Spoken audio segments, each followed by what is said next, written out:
টাকা চুরির অপবাদে যখন শ্বশুরবাড়ি থেকে জুতা ফেটা করে আমায় বের করে দেওয়া হলো, তখন চারপাশটা যেন এক মুহূর্তে থমকে গেল। মানুষের ভিড়ে আমি ছিলাম, অথচ আমার পাশে কেউ ছিল না। যেন শত শত সেনামুখের মাঝে আমি দাঁড়িয়ে আছি, একা, নিঃস্ব আর নিঃশেষ।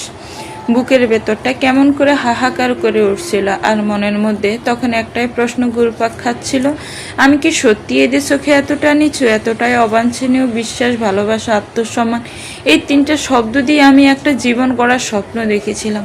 কিন্তু এই বিকেলটায় এই তিনটাকে এত নৃশংসভাবে ভেঙে চুরমার হতে দেখলাম, যা ভাষায় প্রকাশ করার মতো নয়। সেদিন ছিল আমার বউ আবার জন্মদিন। আমি সকাল থেকেই অনেকটা সময় ব্যয় করেছিলাম একটা স্পেশাল উপহার খোঁজার জন্য। আমার নিজের কোনো আহামরি সম্পদ নেই, টিউশনি করি, অল্প কিছু টাকা হাতে আসে মাসে। সেখান থেকেই কিছুটা জমিয়ে রেখেছিলাম শুধু এই দিনের জন্য। একটা সোনালি রঙের সিম্পল কিন্তু খুব সুন্দর নেকলেস কিনেছিলাম ওর জন্য। কল্পনা করেছিলাম আমি যখন ওর গলায় সেই নেকলেসটা পরিয়ে দিব, তখন ও হেসে বলবে, তুমি ছাড়া আর কিছু চাই না। কিন্তু বাস্তবতা বড় নির্মম। আমি বুঝিনি ওই উপহারটা হবে আমার জীবনের সবচেয়ে বড় অপমানের কারণ। সন্ধ্যায় অনুষ্ঠান শুরু হলো। আবাকে সাজে একেবারে রাজকন্যার মতো লাগছিল। আমি একটু দূরে দাঁড়িয়ে দেখছিলাম ওর হাসি মুখ।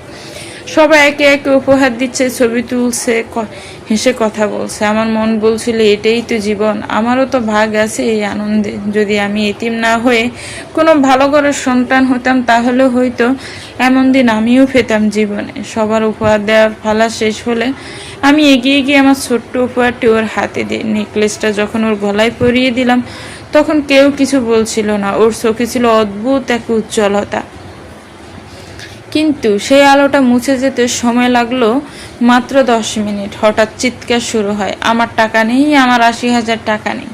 এই চিৎকার আসে আবার ছোট কাকিমার রুম থেকে। তিনি বললেন, দুপুরে নিজের ঘরের ড্রয়ারে টাকা রেখেছিলেন, এখন সেই টাকা গায়েব। আবার কাকিমার মতে দুপুরেই নাকি তিনি ড্রয়ারে 80,000 টাকা রেখেছিলেন, যে টাকাটা এই মুহূর্তে পাওয়া যাচ্ছে না। কেউ চুরি করেছে টাকাটা ওনার রুমের ড্রয়ার থেকে। স্বাভাবিকভাবেই আমার শ্বশুরবাড়ির সবাই মিলে আমার দিকেই চুরির অপবাদ দিয়ে দেন। তাদের কথা মতো আমার মতো গরিব এতিমের বাচ্চা হুট করে এত টাকার নেকলেস কিভাবে কিনতে পারে? আজকে টাকাটা হারিয়ে গেছে আর নেকলেসটা কিনা হয়েছে বিকেলে। অনুষ্ঠানে আসা এতগুলো মানুষের মধ্যে যখন আমার দিকে এভাবে চুরির অপবাদ দেওয়া হলো, লজ্জায় আমার মাথা কাটা যাচ্ছিল। একজন বলল, আজকে টাকা হারালো আর আজই নতুন নেকলেস, কাকতালীয়। আরেকজন ফিস ফিস করে বলে, এতিম গরিব ছেলে, কে জানে কি করছে। এভাবেই শুরু হয় বিচার, যার কোনো আদালত নেই, কোনো আইন নেই, শুধু আছে একপাক্ষিক অপবাদ আর চুরির দায়। একজনের কথাতেই সবাই যেন একমত হয়ে গেল, ছোটাই ছেলে। আবার কিছু বলেনি, শুধু মাথা নিচু করে দাঁড়িয়েছিল। আমিও চোখে খুঁজছিলাম ভরসা, খুঁজছিলাম ভালোবাসা। কিন্তু সে চোখে আমি দেখেছি শুধু সন্দেহ আর ভয়। যেন সে নিজেও বুঝতে পারছে না আমায় বিশ্বাস করবে, না ওর পরিবারের কথায় সায় দেবে। তারপর যা হলো তা যেন আমার জীবনের সবচেয়ে ভয়ানক দুঃস্বপ্ন। আবার বড় খালা জুতো খুলে ছুঁড়ে মারলেন আমার দিকে। তারপর বললেন, তুই তো শুরু থেকেই চুরছিলি, এতিমের তো চরিত্রই এমন হয়। আবার মামা আমার জামার কলার ধরে বললেন, তোকে ঘরে ঢুকতে দেওয়া বলছিল, দরজার চিটকিনি তোলার আগে বুঝতে পারিনি তুই কালসাপ। আমার শাশুড়ি মা, যিনি একমাত্র ছিলেন এই পরিবারে যে আমাকে পছন্দ করতে, মায়ের অভাব কিছুটা হলেও বুঝতে দিতেন না। তিনি সবসময় বলতেন, তুই আমার মেয়ের জন্যই আশীর্বাদ। সেই মানুষটা সজোরে চড় মারলেন আমার গালে, তুই আমাদের মুখে চুনকালি মাখালি, আমার মেয়ের জন্মদিনেই কলঙ্ক এনে দিলি। আবার কিছুই বলেনি, শুধু বলল, আমি জানি না ও এমন কিছু করতে পারে কিনা, কিন্তু প্রমাণ না থাকলে ওকে বাঁচানো যাবে না। এই কথাটাই আমাকে শেষ করে দেয়। সবাই মিলে আমায় গেট অবধি হিঁচড়ে নিয়ে যায়। কেউ ফোনে ভিডিও করছিল, কেউ হাসছিল, কেউ বলছিল চোরদের সাথে এভাবেই হওয়া উচিত। কেউ কেউ তো আবার পুলিশকে ডেকে পুলিশের হাতে তুলে দিতেও বলেছিল আমায়। বাড়ির অসম্মান হবে এই ভয়ে শুধু পুলিশ ডাকলেন না আমার শ্বশুর মশাই। কেউ একজন ছুঁড়ে মারে ভারী হাই হিলের জুতা, সেটা এসে লাগে একদম আমার মাথায়। আমি হাঁটু গেড়ে বসে পড়ি। সেই জুতোর পাশে মাথা থেকে তখন রক্ত বের হচ্ছে। আমার চারপাশে তখন শুধু অপমান, লজ্জা আর ঘৃণার শব্দে পরিপূর্ণ। রক্ত পড়ছে সেদিকে আমার কোনো খেয়াল ছিল না। কেউ একবারও আমার থেকে জানতে চায়নি আমার কথাটা কি। আমিও তো মানুষ, আমাকেও তো বলার সুযোগ দিতে হবে। আমার অপরাধ ছিল শুধু এই যে আমি ভালোবেসেছিলাম। আমি এতিম গরিব পরিবারের ব্যাকআপ নেই, তাই হয়তো আমি কখনোই ভালোবাসার যোগ্য ছিলাম না তাদের চোখে। 3 বছরের সম্পর্ক ছিল আমাদের। অনার্সের 2য় বর্ষে গোপনে বিয়ে করেছিলাম আমরা।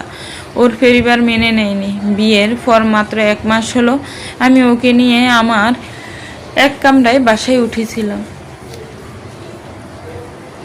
নিজের হোস্টেলে থেকে পড়তাম, এখন টিউশনি করে কোনো মতে সংসার চালাচ্ছি। তবু মনে হয়েছিল ভালোবাসা থাকলে ছোট্ট ঘরও হয়ে উঠতে পারে রাজপ্রাসাদ। কিন্তু আজ বুঝলাম সেই ভালোবাসাও ছিল কাছের মতো ভঙ্গুর, যেটা সন্দেহের এক টুকরো ধাক্কাতেই চূর্ণ হয়ে গেল। আজ আমি পথে বসা এক প্রেমিক, এক অপমানিত স্বামী, একজন অপরাধী যার অপরাধ ছিল শুধু গরিব হওয়া, ভালোবাসা দেওয়া আর মাথা নিচু না করা। এই অপবাদের শেষ এখানে হলে হয়তো কিছুটা স্বস্তি পেতাম, কিন্তু না।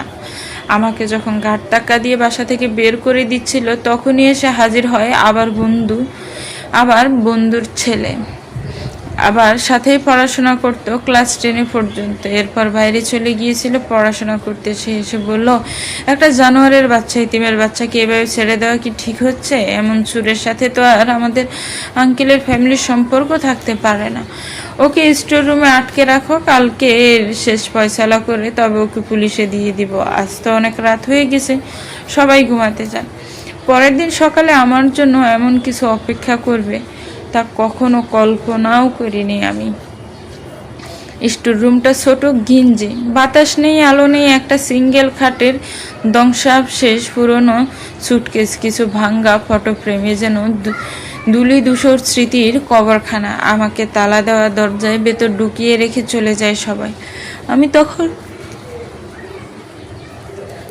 রক্তাক্ত মাথা নিয়ে ছিন্ন জামা পরে এক কোণে সিটিয়ে বসেছিলাম। ঘরের ভেতরটা এত গুমর যেন নিঃশ্বাস নিতে কষ্ট হচ্ছিল, কিন্তু ঘরের চেয়েও বেশি ভারী ছিল আমার বুকে সাফা অপমানটা। মনে হচ্ছিল এই রুমটা নয়, আমাকে বন্দি করা হয়েছে এক সামাজিক মৃত্যুর কারাগারে। ঘড়ির কাঁটা টিকটিক শব্দে জানান দিচ্ছে রাত বাড়ছে, তবু আমার চোখে ঘুম নেই। মাথার যন্ত্রণার সঙ্গে মনের কষ্ট মিলিয়ে এক অদ্ভুত অপবাদ তৈরি করেছিল। হঠাৎ কোথাও থেকে কান্নার শব্দ পেলাম, নরম কাঁপা কাঁপা গলা। তুমি সত্যিই করনি তো? ছেনা গলা। আমি কিছু বললাম না, শুধু তাকিয়ে রইলাম অন্ধকারে। তারপর বললাম, তুমি কি বিশ্বাস করো আমি পারি এমন কিছু করতে? ও চুপ। অন্ধকারেও বুঝতে পারছিলাম ও চোখে জল টলমল করছে। আমি জানি না। ওর গলায় একরাশ দ্বিধা। ভালোবাসা কি এমন হয়? তুমি কি এতটুকু আমায় চিনলে না 3 বছরেও? আবা বলল, বাবা খুব রেগে আছেন। তুমি জানো না কাল কি হবে। প্লিজ কিছু একটা করো, পালিয়ে যাও যদি পারো। আমি হেসে ফেলি, একটা করুণ হালকা হাসি। অপরাধী পালিয়ে যায় আবা? আমি তো অপরাধ করিনি, তাই পালাবো না। ও কিছুক্ষণ দাঁড়িয়ে রইল, তারপর চলে গেল। সকালটা শুরু হয় এক অদ্ভুত নীরবতায়। ধীরে ধীরে সেই নীরবতা ফেটে যায় গুঞ্জন, হাঁকডাক আর শাসানোর শব্দে। আমাকে শার্টের কলার ধরে টেনে হিঁচড়ে বের করে আনা হলো স্টোর রুম থেকে। মাথা থেকে রক্ত গড়িয়ে পড়ে আমার সাদা শার্ট লাল করে দিয়েছে। রক্তগুলো শুকিয়ে লেগে গেছে শার্টের সঙ্গে। আবার বাবার বন্ধু ছেলে রাকিব এগিয়ে আসে আমার দিকে, ফিস ফিস করে আমার কানে বলে, ছোট লোকের বাচ্চা, তুই জানিস না তুই আমার কত বড় ক্ষতি করেছিস? যে স্বপ্নের পেছনে দীর্ঘ 20 বছর ছুটছি, তুই হুট করে এসে সেটা এক মুহূর্তেই শেষ করে দিলি। দেখ, তোকে এমন শিক্ষা দিব যে জীবনের শেষ দিন পর্যন্ত মনে রাখবি। আঙ্কেল, আমি আগে সন্দেহ করেছিলাম এই ছেলেটার লোভ এই বাড়ির এত সম্পত্তির উপরেই ছিল। তাই তুই বাড়িতে আসার পর থেকেই আমি ওকে নজরে রেখেছিলাম। আমার ছুরিটা যে ওই করেছে তার প্রমাণও আমার কাছে রয়েছে।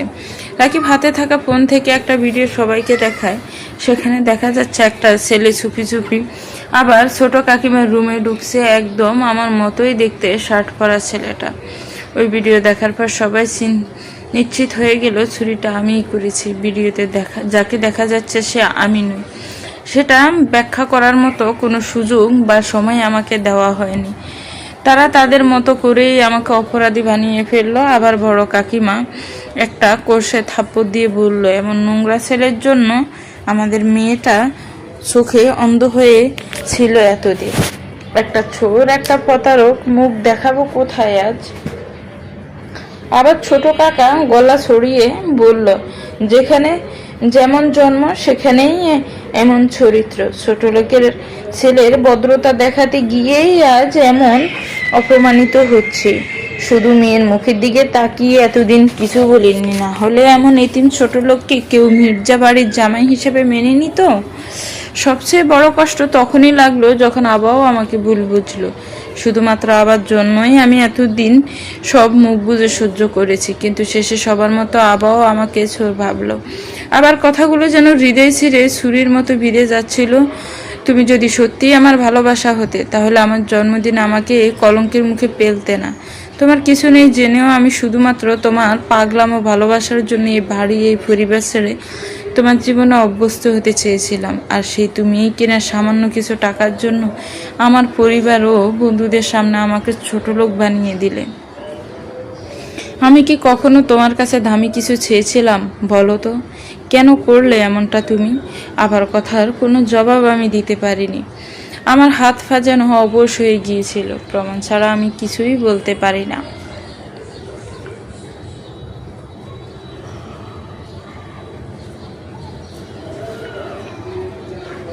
এতগুলো মানুষ সবাই আমার বিপক্ষে।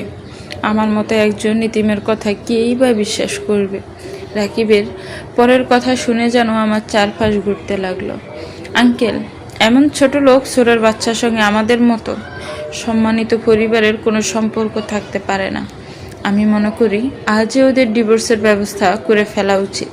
প্লিজ আমার এত বড় সর্বনাশ করবেন না। এই পৃথিবীতে আবা ছাড়া আমার আর কেউ নেই। এই মিথ্যা চুরির অপবাদে আমাকে এত বড় শাস্তি দেবেন না। আমার কথায় রাকিব তেড়ে এসে বুকের মধ্যে এক লাথি মারল। কাল থেকে না খেয়ে আছে, তার উপরে লাথির চোটে ছিটকে পড়ে গেলাম মেঝেতে। আবার বাবা কাকারা রাকিবের কথায় সায় দিলেন। হ্যাঁ, আজই ডিভোর্সের ব্যবস্থা করো। রাকিব বলল, আপনারা চিন্তা করবেন না, আমি উকিল সাহেবকে ডেকে এনেছি। উকিল কাগজপত্র তৈরি করে এনেছেন। এইসব ঘটনার মাঝে আমি ভেবেছিলাম আবার হয়তো প্রতিবাদ করবে, আমাকে একটু হলেও সাপোর্ট দেবে, কিন্তু না, চুপচাপ দাঁড়িয়ে রইল মাথা নিচু করে। আবার এই চুপ করে থাকা যেন আমার বুকটা ছেড়ে ফেললো। সবশেষে আমাদের ডিভোর্স হয়ে গেল। সব কিছু মিটিয়ে আমাকে পুলিশের হাতে তুলে দেওয়া হলো।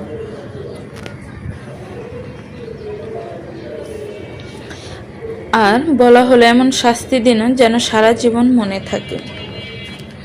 আবার বাবা বললেন, এমন কারো সঙ্গে আমার মেয়ের ভবিষ্যৎ জড়িয়ে থাকবে না যে কিনা নিজের বউকে কিছু দেওয়ার জন্য টাকাও চুরি করতে পারে।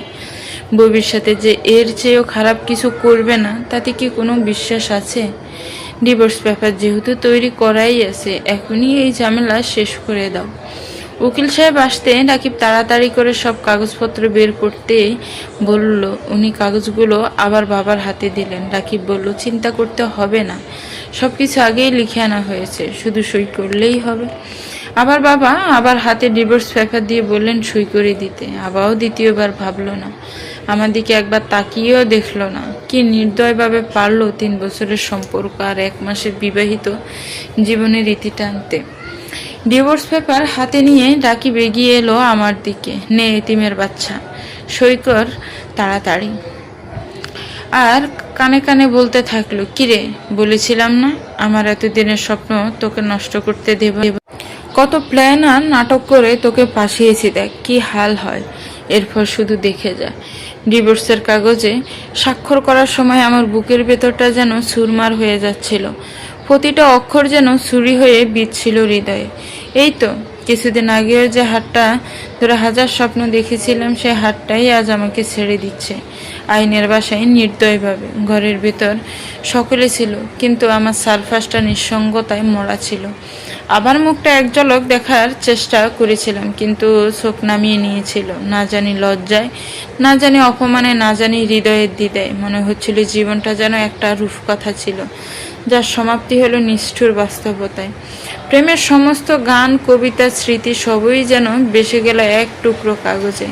কলমটা কাঁপছিল, কিন্তু সমাজের চাপ, অপমানের ভারে শেষ পর্যন্ত স্বাক্ষর করেই ফেললাম।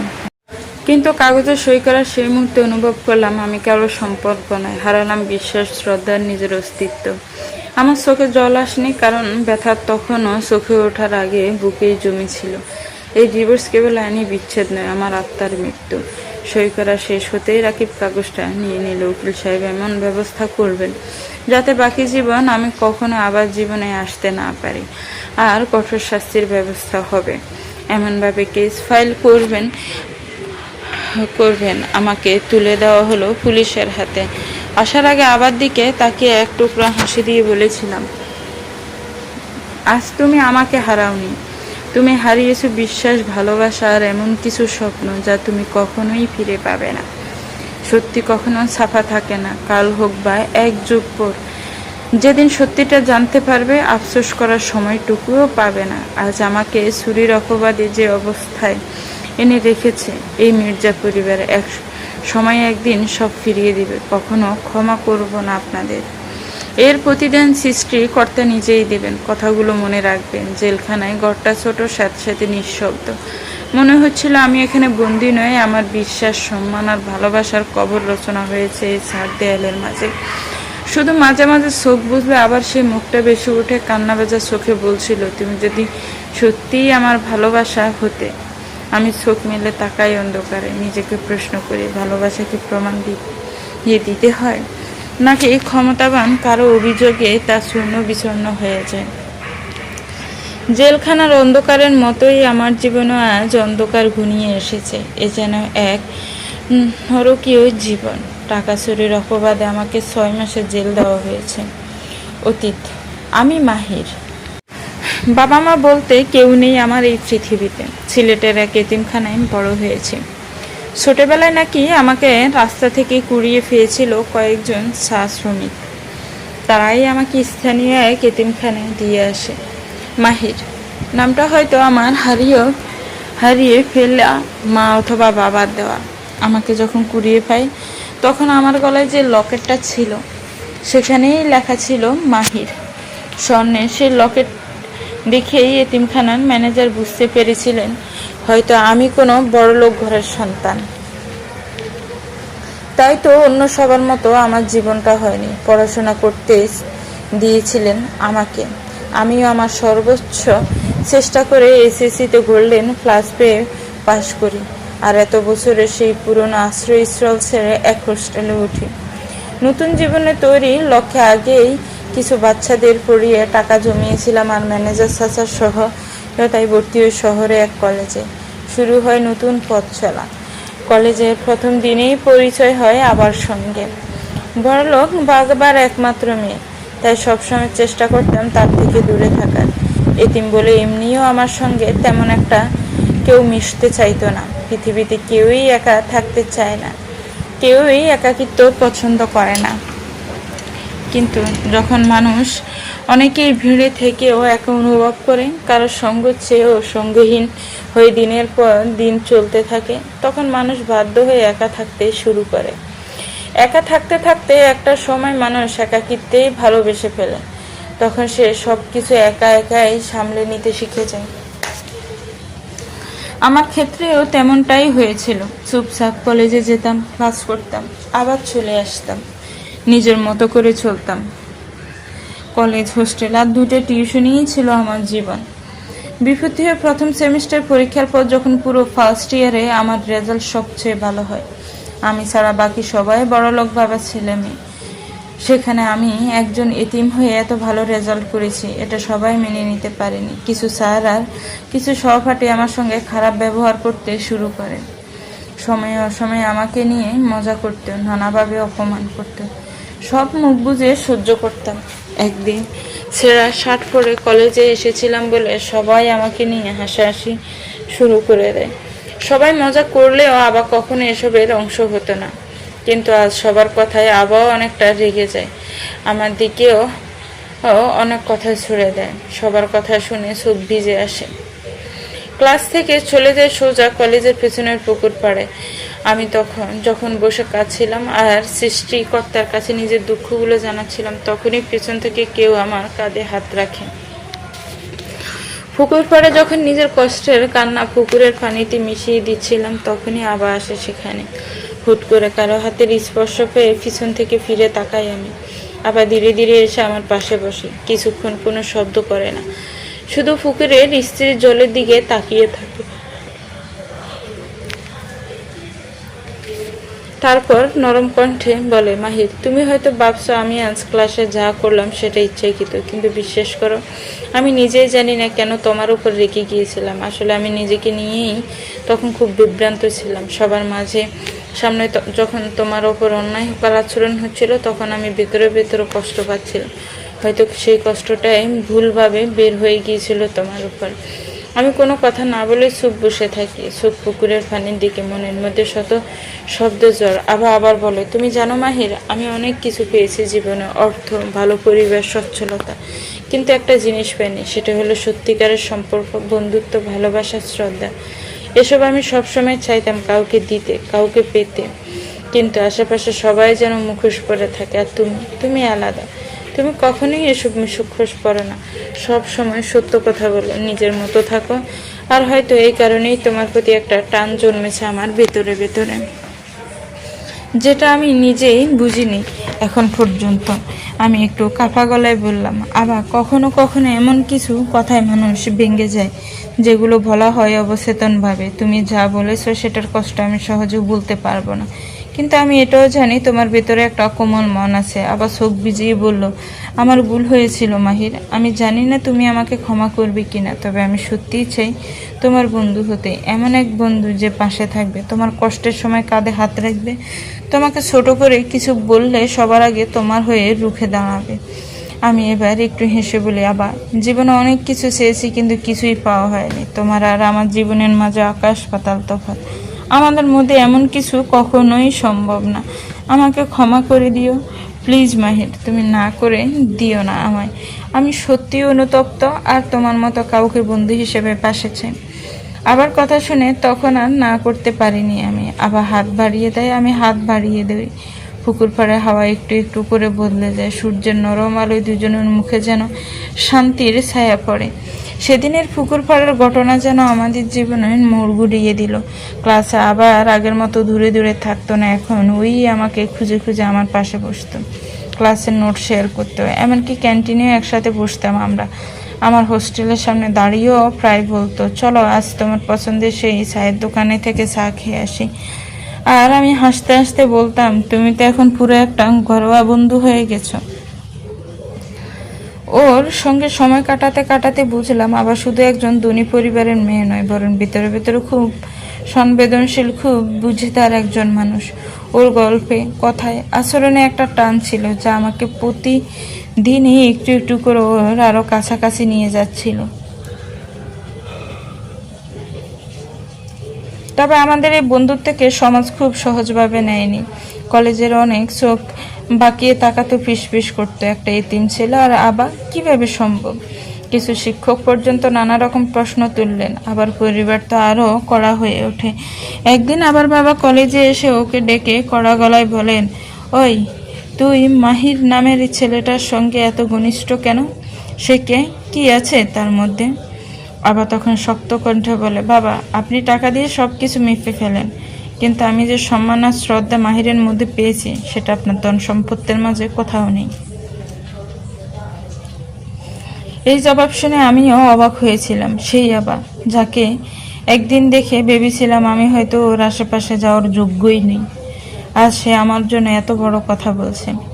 এর মাঝে আমার পড়াশোনা আর প্রায় টিউশন আগের মতোই চলছিল। দেখতে দেখতে আমাদের ইয়ার চেঞ্জের সময় চলে আসে। আর পরীক্ষা শুরু হয়ে যায়। আবার সঙ্গে তখন খুব কমই কথা হতো। আমার তখন মোবাইল ছিল না যে যোগাযোগ করতাম। কলেজে গেলে তবেই আমাদের কথা হতো। একদিন পরীক্ষা শেষে আমরা আবার সেই পুকুর পাড়ে হাঁটছিলাম। হঠাৎ আবার বলল, মাহির, জানো, আমি মাঝে মাঝে ভাবি আমাদের বন্ধুত্ব যদি কখনো হারিয়ে যায়। আমি একটু চুপ করে থাকি, তারপর বলি, হারালে খুব কষ্ট পাবো আবার, কারণ তুমি এখন এমন একটা জায়গা দখল করে আছো আমার জীবনে, যেটা আমি কাউকে দিতে চাই না। আবার হেসে বলল, তবে কথা দাও, আমরা একে অপরকে হারাবো না, যতদিন পারি বন্ধু হয়ে থাকবো, পাশে থাকবো। আমি চেয়ে দেখি, ওর চোখে জল টলমল করছে। নিজের অজান্তেই বলি, কথা দিলাম আবার। আবার তখন শুধু আমার হাত ধরে রাখে, কিছু বলে না, কিন্তু সেই নীরবতা, সেই স্পর্শ সব বলে দেয়। হুট করে সেদিন আবার আমায় প্রপোজ করে বসে। আবার থেকে এটা আমি কখনো আশা করিনি। আবাকে যে আমি ভালোবাসিনি এমন না, কিন্তু সেটা ছিল এক পাখি, যা কখনো পূরণ হওয়ার কথা নয়। আবার কথায় আমি সেদিন কোনো জবাব দিতে পারিনি, চুপ করে চলে আসি হোস্টেলে। এরপর বাকি পরীক্ষার সময় আর কখনো তার সঙ্গে কথা বলিনি। কিন্তু শেষ পরীক্ষার দিন আবার এসে আমার সামনে দাঁড়ায়, আমাকে টেনে নিয়ে যায় শেষ পুকুর পাড়ে, যেখানে আমাদের অসংখ্য স্মৃতি জমা রয়েছে। হুট করে একটা ছুরি বের করে নিজের হাতে চালিয়ে দেয় আর বলতে থাকে, তুই যদি এখন আমায় ভালো না বাসিস তাহলে আমি সুইসাইড করব, মনে রাখিস কিন্তু। আবার এই পাগলামি আর রক্তক্ষরণ দেখে সেদিন আমি আর চুপ থাকতে পারিনি। আমি জড়িয়ে পড়ি আবার সঙ্গে এক অনিশ্চিত জীবনের পথে। দেখতে দেখতে আমাদের ভালোবাসা অনেক গভীরে চলে যায়, কিন্তু কলেজের কেউ কখনো জানতে পারেনি এসব। কারণ আবার বাবা যদি কখনো আমাদের সম্পর্কের কথা জানতে পারতেন, আমাকে হয়তো মেরেই ফেলতেন।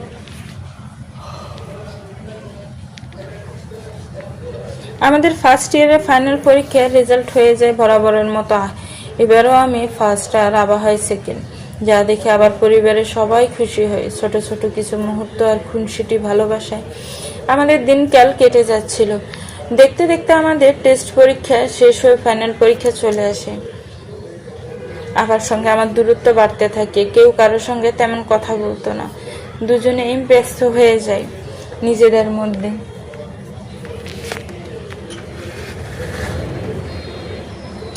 পরীক্ষার দিনগুলোতে আবার আমি একে অপরের থেকে একটু দূরে থাকলেও আমাদের মধ্যে ভালোবাসা কখনোই কমে যায়নি। পরীক্ষার চাপে কথা কম হতো, কিন্তু একে অপরকে খুঁজে নেওয়ার চেষ্টাটা ছিল স্পষ্ট। ফাইনাল পরীক্ষার শেষ দিন কলেজ গেট থেকে বের হচ্ছে, হঠাৎ পেছন থেকে একজোড়া হাত এসে থেমে যায় আমার কাঁধে। একটু দাঁড়াও। আবার কণ্ঠ। আমি চমকে ফিরে তাকাই। ওর চোখে ক্লান্তি, কিন্তু মুখে এক ধরনের আলো। পরীক্ষাতে শেষ, এবার একটু নিজেদের সময় দেওয়া যাবে না? হো মৃদু হেসে বলল।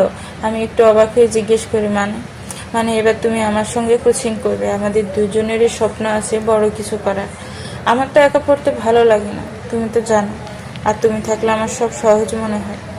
আবার এমনভাবে বলছিল যেন আজ থেকে শুরু করে দেওয়া যাবে। আমি বললাম, না বা, এটা সম্ভব নয়। তোমার বাবা মতো আমার টাকা নেই যে কোচিং করব। কোচিং করতে অনেক টাকা লাগে, তাই আমি করব না, তুমি করো।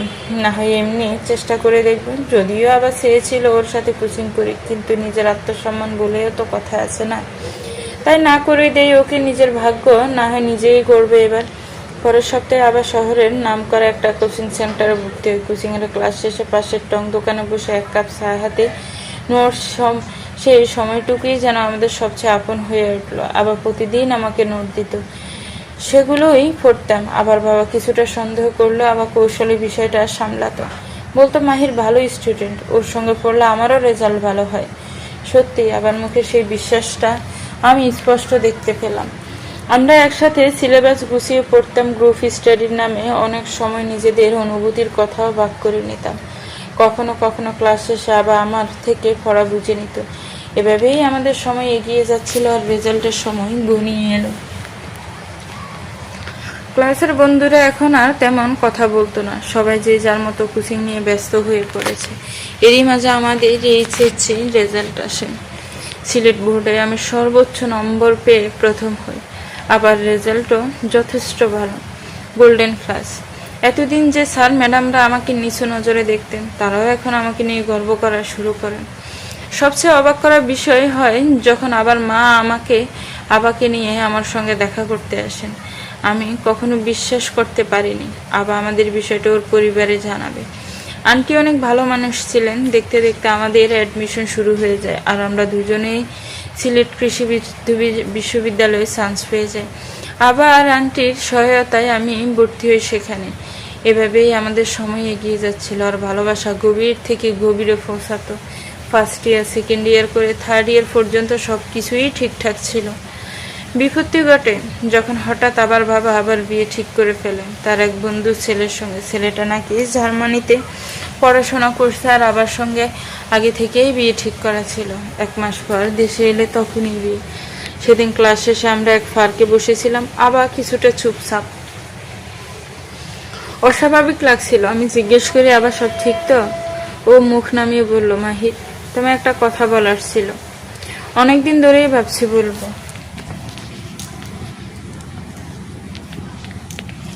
আমি অবাক হয়ে তাকাই। আবার ধীরে বলে, আমার বিয়ে ঠিক হয়ে গেছে আগামী মাসে। মুহূর্তে সারফাসটা থমকে যায় আমার, যেন কোনো অজানা ভূমিকম্পে ভিতরে ভিতরে ভেঙে পড়ি আমি।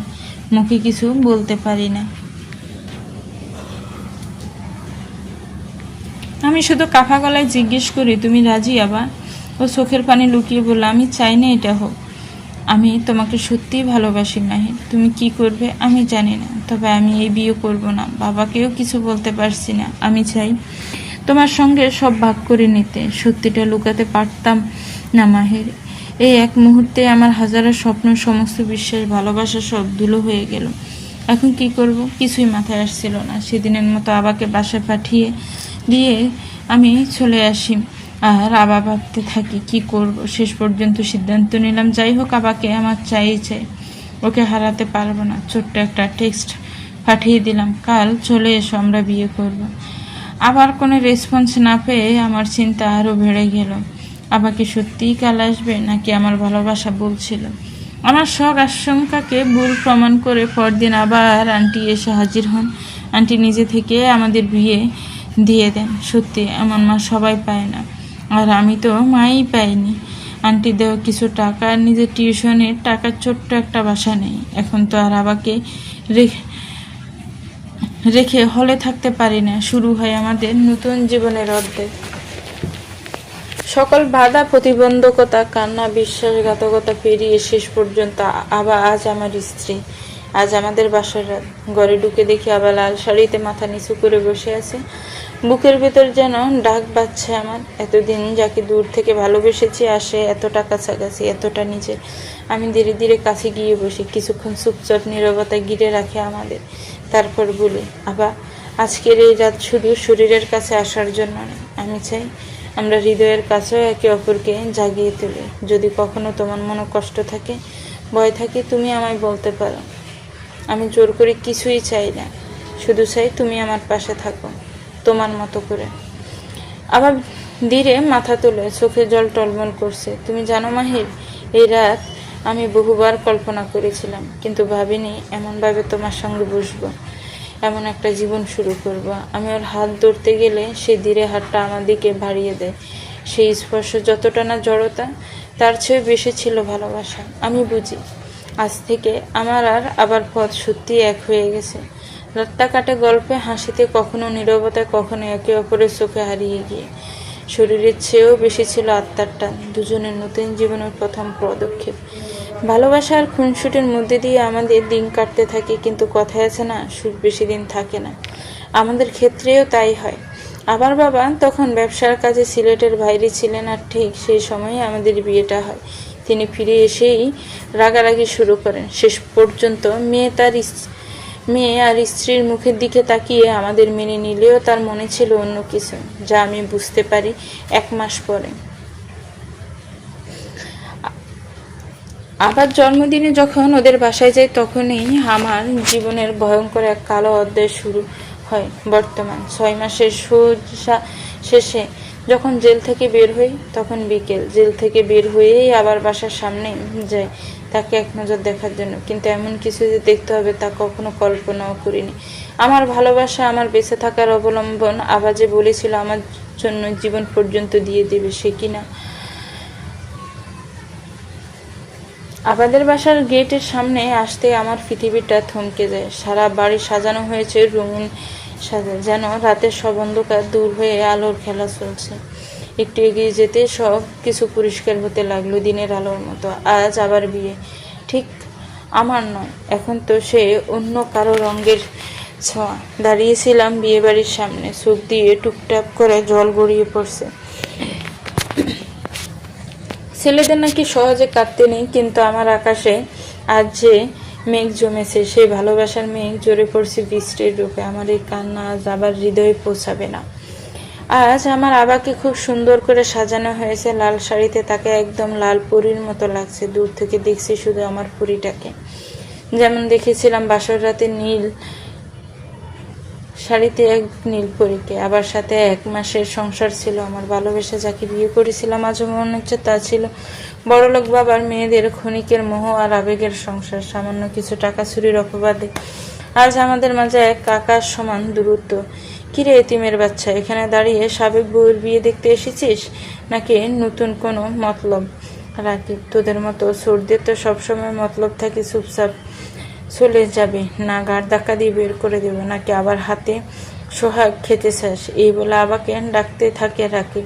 আবাকে দেখে আমি এগিয়ে গিয়ে ওর হাত ধরে ফেলি। প্লিজ আবা, এমনটা করো না। বিশ্বাস করে আমি এমন কিছু করিনি। টাকাগুলো আমার টিউশনের জমানো টাকা ছিল। আবা আমার কথা বিশ্বাস করিনি। সবার মতো সেও দূরে সরে গেল। আবার পায়ে পর্যন্ত দৌড়েছিলাম যাতে সেই বিয়েটা না করে। তার বিনিময়ে আমি পেয়েছিলাম লাথি আর রাকিবের হাতে মার।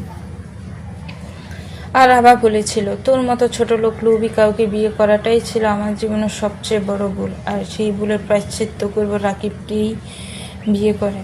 কুকুরের মতো করে আমাকে বের করে দিয়েছিল আবার বাবা। সেদিন আমি কিছু বলতে পারিনি, তবে একটা শপথ করেছিলাম, এই অপবাদের বদলা আমি একদিন নেব, খুব ভয়ঙ্করভাবেই নেব সেদিন। শেষবারের মতো আবাকে এক নজর দেখে চলে আসি সেখান থেকে।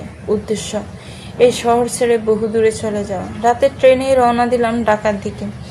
সারাদিনের ক্লান্তি আর মানসিকভাবে একদম ভেঙে পড়েছিলাম। ট্রেনে উঠে ফাঁকা সিট হয়ে বসে পড়ি। নিঃশব্দে চোখের জল গড়িয়ে পড়ছিল চোখ থেকে।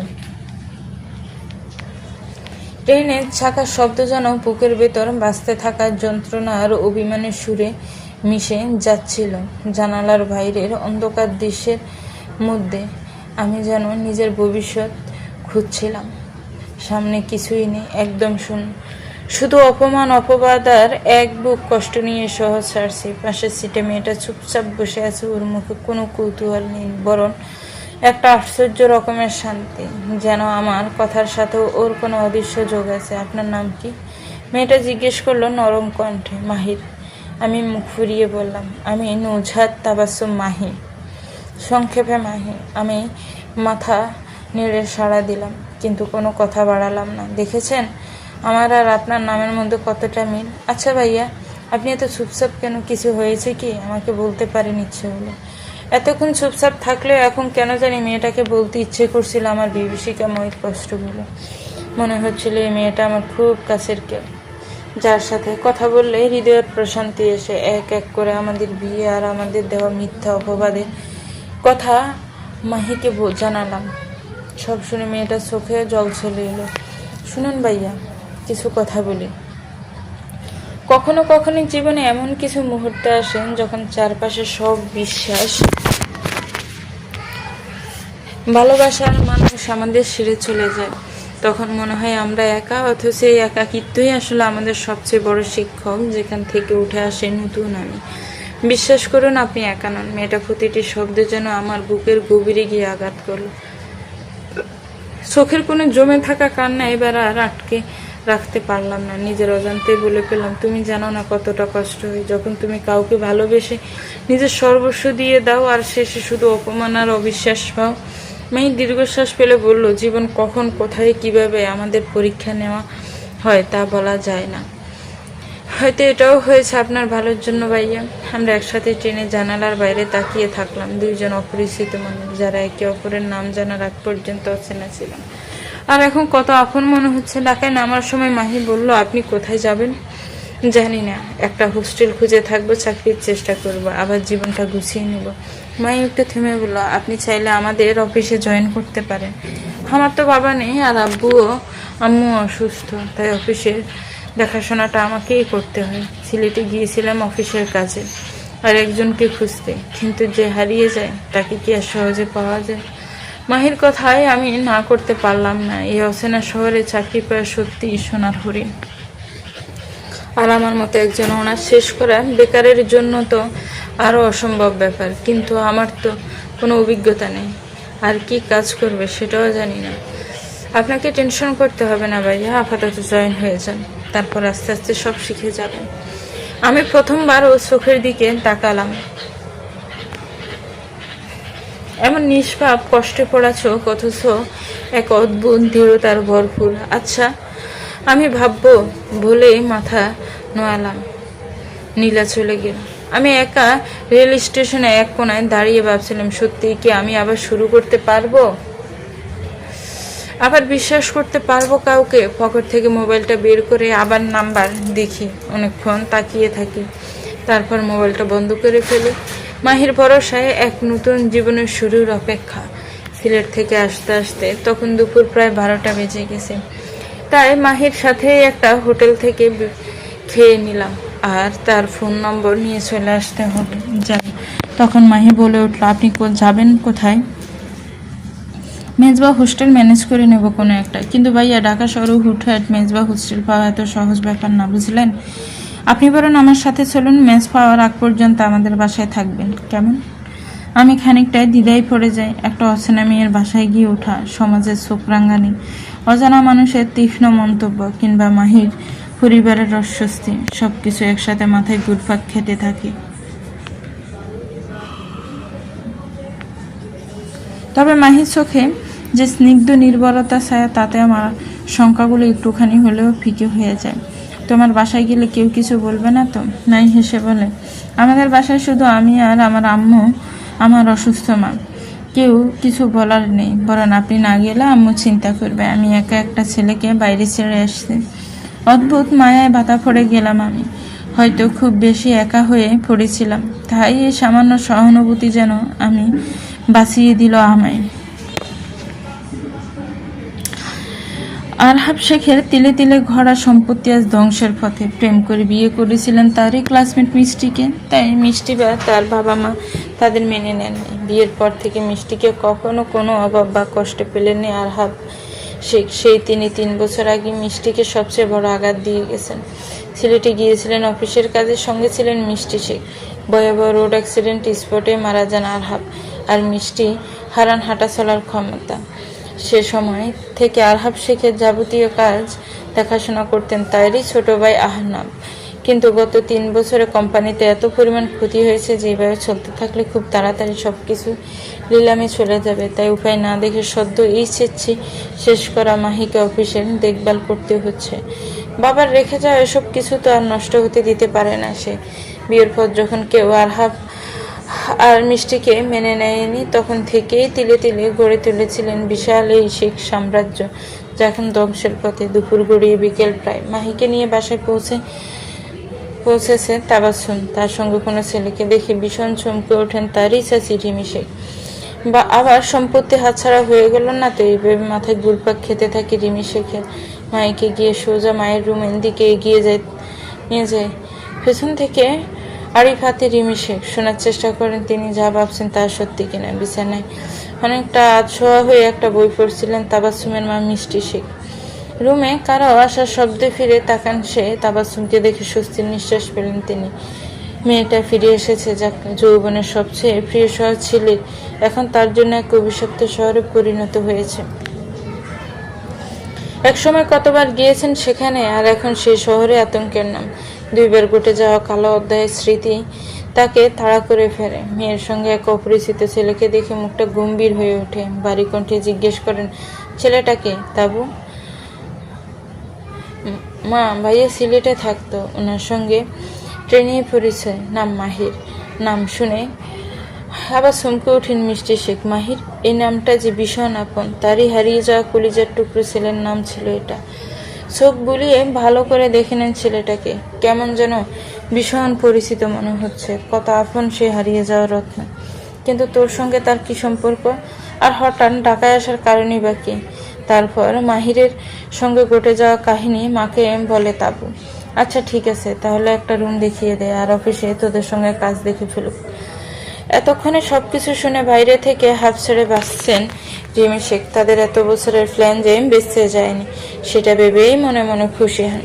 তবে এই মাহির নামে ছেলেটা যে তাদের সামনে বড় বাধা হয়ে দাঁড়াবে, সেটা ভালোভাবে বুঝতে পারেন তিনি। তাই তো তারা রুম থেকে বের হওয়ার আগেই সেখান থেকে সরে যান তিনি। মায়ের রুম থেকে বেরিয়ে মাহিরকে নিয়ে একটা রুমে সামনে দাঁড়ায় তাবাসসুম। এই রুম বহু বছর হলো তালাবদ্ধ। একসময় তার ভাই মাহির শেখের জন্য ছিল এই রুম। তখন তার বাবার বয়স ছিল 3 নাকি 4। বাবা মায়ের সঙ্গে সিলেটে গিয়েছিল ঘুরতে, আর সেখানে হারিয়ে যায় মাহির। তাবাসসুম তখন তার মায়ের পেটে, তাই ভাইকে বাস্তবে কখনো দেখা হয়নি তার বাবা আরহাব শেখ তাই ছেলের সঙ্গে মিলিয়ে নামও রেখেছিলেন মাহি। অনেক বছর পর রুম খোলা হচ্ছে, তাই দুলোবালির সঙ্গে ব্যবসা একটা গন্ধ নাকে আসে বাহিরে। রহিমা খালাকে ডেকে রুম পরিষ্কার করায় তাবাসসুম। সব কিছু গুছিয়ে নিজের রুমে ফ্রেশ হতে চলে যায় তাবাসসুম, আর নিজের ব্যাগ প্যাক করে গোসলে চলে যায়। আজ বহু বছর পর এক নতুন অনুভূতি হচ্ছে তার। যতক্ষণ আন্টির কাছাকাছি ছিল মনে হচ্ছিল মায়ের অনেক কাছাকাছি আছি, কিন্তু এমন অনুভূতির মানে খুঁজে পায় না মাহির ভাবে হয়তো কখনো মায়ের দেখা পায়নি, তাই এত কাছ থেকে কোনো মাকে দেখে তার এমন অনুভূতি হয়েছে। হাত যখন ওনার সামনে ছিল মনেই হয়নি তার জীবনে এত কষ্ট এত দুঃখ ছিল।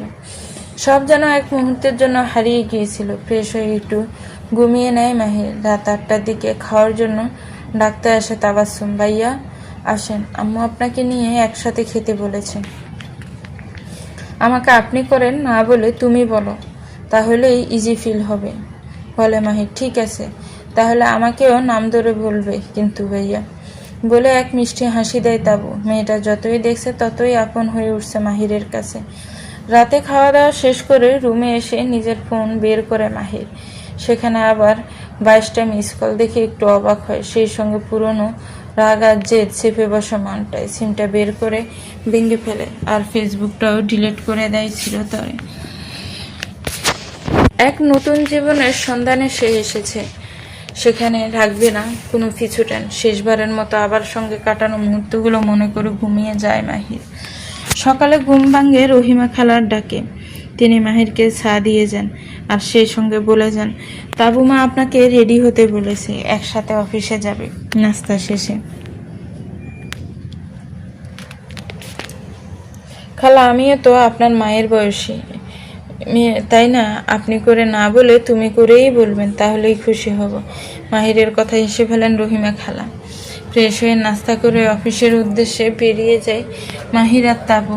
এদিকে সম্পত্তি হাতছাড়া হওয়ার যে নতুন সংকট তৈরি হয়েছে তা ভালোভাবেই বুঝতে পারছেন আর হাব শেখ ও রিমি শেখ। আজ হয়তো ছেলেটার সঙ্গে তাবাসসুমের কোনো সম্পর্ক নেই, কিন্তু হতে কতক্ষণ। ছেলেটা এত করে বলেছেন যত তাড়াতাড়ি সম্ভব দেশে এসে বিয়ে করে ফেলতে, কিন্তু সে তো কোনো কিছুতেই কান দিচ্ছে না।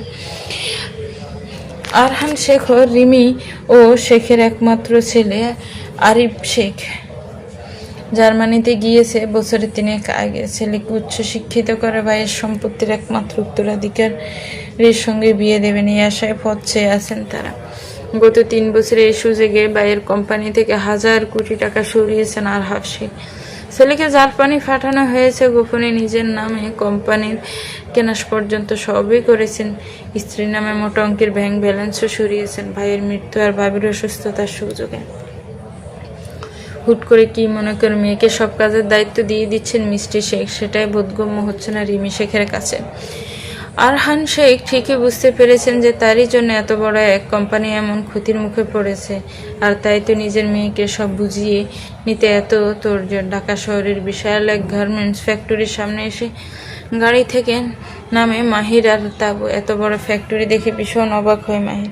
তার কাছে সবকিছু স্বপ্নের মতো মনে হয়। এই বুঝি ঘুম ভেঙে দেখবে সেই নরকীয় অন্ধকার জীবন। অফিসে এসে মাহিরকে কাজ বুঝিয়ে দেওয়ার জন্য তার বাবার পুরনো আর বিশ্বস্ত একজনকে ডাকে তাবাসসুম। ওনাকে সবকিছু বুঝিয়ে নিজের ডেস্কে গিয়ে বসে তাবাসসুম। মাহিরকে সবকিছু হাতে কলমে দেখানোর দায়িত্ব পান আনোয়ার আঙ্কেল। তারই রুমে বসে আজ দেখতে থাকে মাহির। বিয়ের 2 বছরের মাথায় প্রথম সন্তান মাহিরের আগমন ঘটে। আরহাম মিষ্টির কোল আলো করে নাতির খবর শুনে তার মুখ ফিরিয়ে নিতে পারেননি আরহাব শেখের মা বাবা।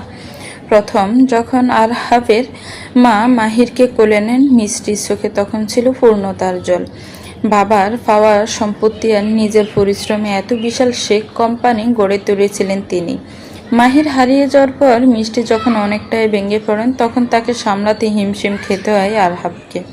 এদিকে অফিসের কাজের চাপও বাড়তে থাকে, তাই ছোট ভাই আর হানকে অফিস সামলানোর দায়িত্ব দেন তিনি। তখন থেকেই 2 ভাই একসাথে এই পর্যন্ত এসেছেন। আরহাব শেখের মৃত্যুর পরে আরহান আর রিমি শেখ বড় ভাইয়ের বাসাতেই থাকতে শুরু করে। এদিকে আস্তে আস্তে মাহির অনেকটা স্বাভাবিক হয়ে এসেছে। অফিসের সবার সাথে তার ভালো সম্পর্ক গড়ে উঠেছে। গত 3 মাসে অনেক কিছুই শিখেছে সে। নুজহাত, তাবাসসুম, মাহি দের বাসা ছেড়ে দিতে চাইলেও মাহিরকে যেতে দেননি তার মা মিষ্টি শেখ। তাই বাধ্য হয়ে থাকতে হচ্ছে মাহিরকে। অবশ্য এখানে থাকাটাই তার জন্য ভালো। কাজের পাশাপাশি আবার অনার্স চালিয়ে যাওয়ার সিদ্ধান্ত নিয়েছে মাহির। তাই কাছের এক ভার্সিটিতে ভর্তি হয়েছে সে, যেখানে নুজহাত আগে থেকেই পড়ত। তাই ভর্তি হতে তেমন সমস্যা হয়নি। এদিকে আবাকে অনেক আগে থেকে পছন্দ করত রাকিব। তার বাবার বন্ধু হয়ে ছোট থেকে একসাথে বড় হয়েছে তারা। আবার প্রতি রাকিবের ভালোবাসার আরেকটি বড় কারণ ছিল আবার বাবার সম্পত্তি, যার একমাত্র উত্তরাধিকারী হবে আবার। তাই রাকিবের বাবা সব সময় চাইতেন রাকিবের আবার বিয়ে হয়ে যাক। আর তাই আবার সাথে মাহিরের বিয়ে হয়ে যাওয়ায় চিন্তায় পড়ে যান তিনি। পরিকল্পনা মতো আবার কাকিমাকে ব্যবহার করে মাহিরকে ফাঁসিয়ে দেন। বিনিময়ে তার কাকিমা পান 2 কোটি টাকা। রাকিবের বাবা জানতেন মাহির কবে জেল থেকে বের হবে, তাই মাহিরকে আবার জীবন থেকে দূরে সরিয়ে দিতে সেই দিনই আবার সাথে রাকিবের বিয়ের ব্যবস্থা করেন। বিয়েতে আবার মত না থাকলেও বাবার কথা ফেলতে পারেনি সে। একবার বাবার অবাধ্য হয়ে গিয়ে বিয়ে করেছিল, কিন্তু ভাগ্যের নির্মমতায় ভুল মানুষকেই বেছে নিয়েছিল। আবার ভেবেছিল আর কখনো মাহিরের সামনে পড়বে না, কিন্তু অদৃষ্টির লিখন অনুযায়ী বিয়ের দিনই তার সামনে হাজির হয় মাহির। যতই হোক জীবনের প্রথম ভালোবাসা কখনো ভোলা যায় না। আবার ক্ষেত্রেও তেমনটাই ঘটেছিল। প্রায় 60 বছর পর বিদেশ থেকে দেশে এসেছে আরহান শেখের ভাই আরিফ শেখ। এয়ারপোর্ট থেকে বাসায় আসতে আসতে সন্ধ্যা হয়ে যায়। তখন নুজহাত আর মাহির একসাথে বসে অফিসের কিছু কাজ দেখছিল। অপরিচিত একটি ছেলেকে নিজের হবু বউয়ের সাথে বসে থাকতে দেখে মাথায় রক্ত উঠে যায় আরিফের। যদিও সে আগে সবকিছু জানতো তার মায়ের থেকেও। সে এমনভাবে এগিয়ে যায় যেন খুন চেপে গেছে তার মাথায়। এগিয়ে গিয়ে এক থাপ্পড় বসিয়ে দেয় মাহিরের গালে। এমন আচমকা থাপ্পড় হত বিহম্বল হয়ে যায় মাহির। আর নুজহাত তো আগে উল্টো থাপ্পড় বসিয়ে দেয় আরিফের গালে। নুজহাত এমন কিছু করবে তা কল্পনাও করেনি আরিফ। আপনার এত সাহস কি করে হয় আমার ভাইয়ের গালে হাত তোলার? নুজহাত, মানে একটা অপরিচিত রাস্তার ছেলের জন্য নিজের হবু স্বামীর গালে হাত তোলার সাহস কি করে হয় তোমার? হবু স্বামী, কিন্তু এখনো স্বামী হননি, আর হবেন এমন কোনো গ্যারান্টিও নেই। আপনি আমার চাচার ছেলে, তাই এখনো চুপ আছি, না হলে গাড় ধাক্কা দিয়ে বাড়ি থেকে বের করে দিতাম।